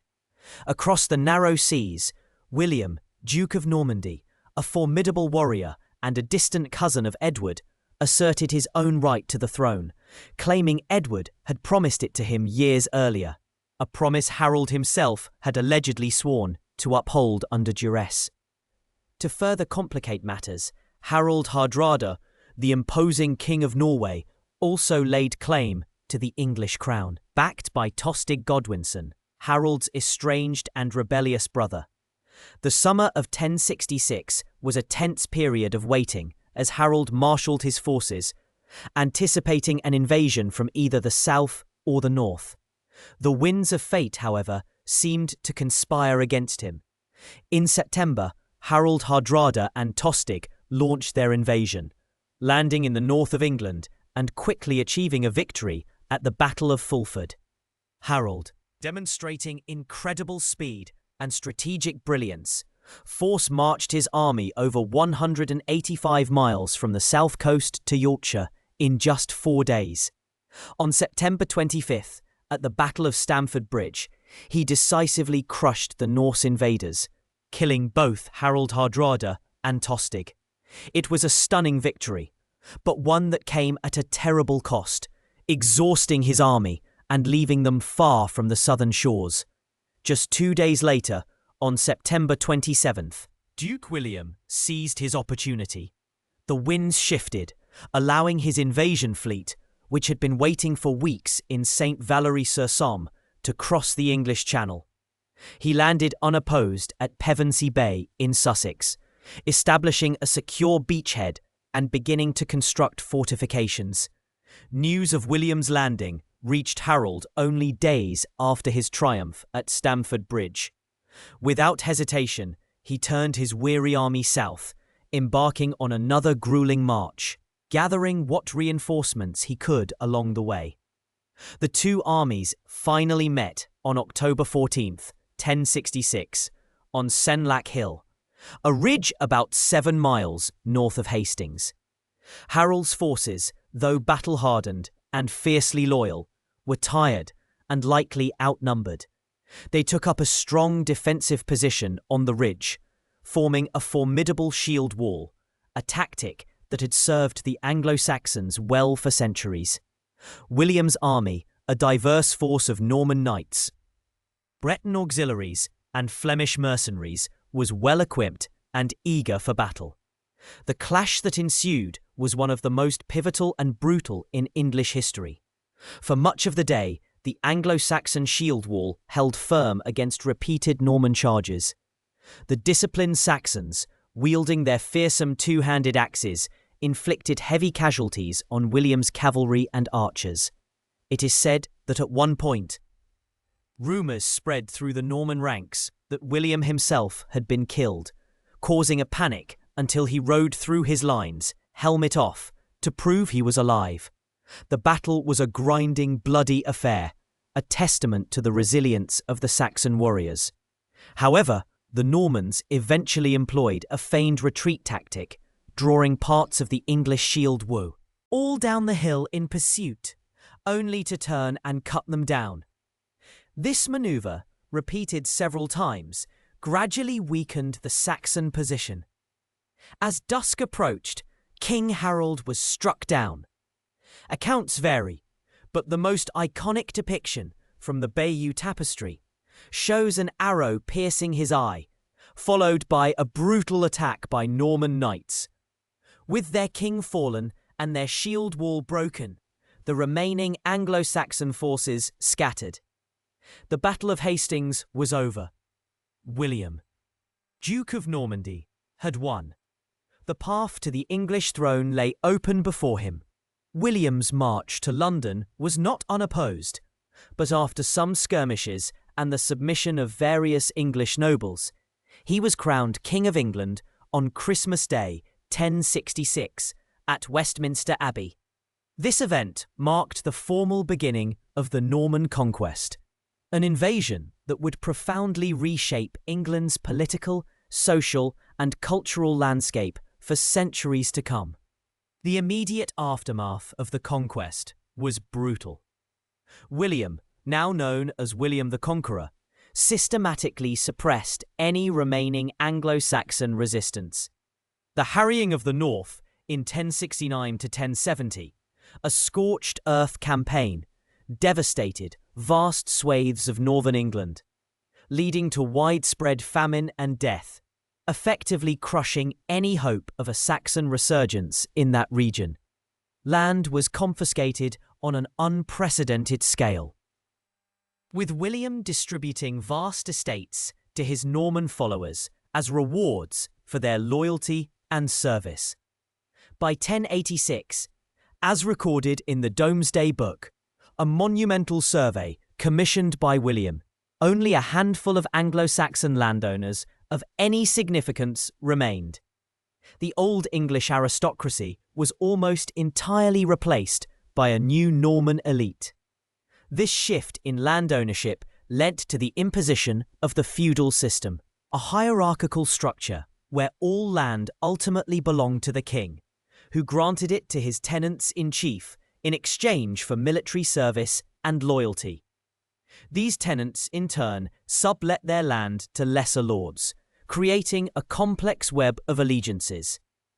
This was a stark contrast to the Anglo-Saxon system, which, while having elements of lordship, was less rigidly structured, and allowed for greater individual land ownership. The introduction of castles. Massive stone fortresses built by the Normans across the country served as visible symbols of their power and instruments of control, dominating the landscape and the populace. Perhaps one of the most enduring and fascinating aspects of the Norman conquest was its impact on the English language. For centuries after 1066, England effectively became a trilingual country. Latin remained the language of the church and formal written documents. Norman French, the language of the conquerors, became the language of the court, the aristocracy, law, and government. Old English, the language of the conquered, continued to be spoken by the vast majority of the population, the common folk. This linguistic stratification led to a remarkable fusion. Over time, as the two cultures slowly began to intertwine, English absorbed thousands of French words, particularly those related to government, such as parliament, justice, law. These words started to be spoken in English in the modern day by Norman exponents and French explanation. Sometimes they were sanguinations, alphabets, or thanins or French in the Aeneas. These words, in the characterization of meaning, would be unpopular in some cases. Parliament, justice, government, and law. These words marked an important shift in English language. For centuries after the Norman conquest, England effectively became a trilingual country.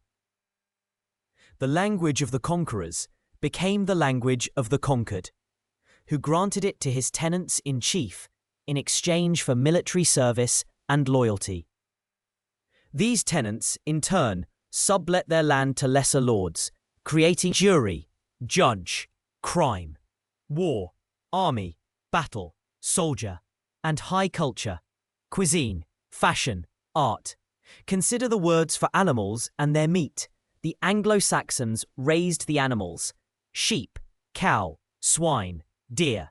But when these animals were prepared for the Norman lords, their meat took on French names: mutton, beef, pork, venison.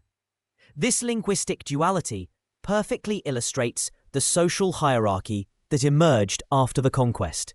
The grammar and core vocabulary of English remained largely Germanic, but its lexicon was profoundly enriched and altered by French influence, laying the foundations for Middle English and eventually Modern English. Historians still debate the exact timeline and mechanisms of this linguistic blending, and whether the process was more gradual or punctuated by periods of rapid change. Despite the dominance of Norman culture and language, Anglo-Saxon institutions and customs did not simply vanish. They persisted, albeit often adapted and reshaped. The shire system, the ancient administrative divisions of England, continued, though the shires were now governed by Norman sheriffs. The Witenagemot, the Anglo-Saxon Council, evolved into the King's Council, which would eventually give rise to Parliament.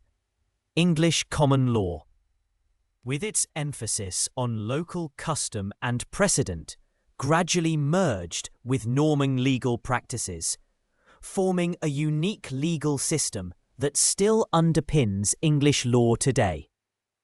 The very concept of the English monarchy, while now occupied by a Norman dynasty, drew heavily on the traditions and legitimacy established by the Anglo-Saxon kings. The Church, too, underwent significant changes. Norman bishops and abbots replaced their English counterparts, bringing with them Continental reforms and architectural styles. Many grand Norman cathedrals and abbeys were built on the sites of older Saxon churches, often incorporating elements of the earlier structures or simply overshadowing them with their imposing scale. Yet, the deep-rooted Christian faith of the Anglo-Saxons, their saints, and their monastic traditions continued to influence religious life. The Norman conquest, therefore, was not merely a change of rulers, but a fundamental reordering of English society. It introduced a new aristocracy, a new language for the elite, a new legal and administrative system, and new architectural styles. Yet beneath this veneer of Norman dominance, the Anglo-Saxon spirit endured. The common people continued to speak their English tongue. Their customs persisted in villages and towns, and their underlying sense of identity, though suppressed, never fully extinguished. The legacy of the Anglo-Saxons, their laws, their literature, their language, and their very conception of England became inextricably woven into the fabric of the new Norman kingdom. Over the centuries, the Normans and Saxons would gradually merge, their languages and cultures blending to create a new, distinct English identity.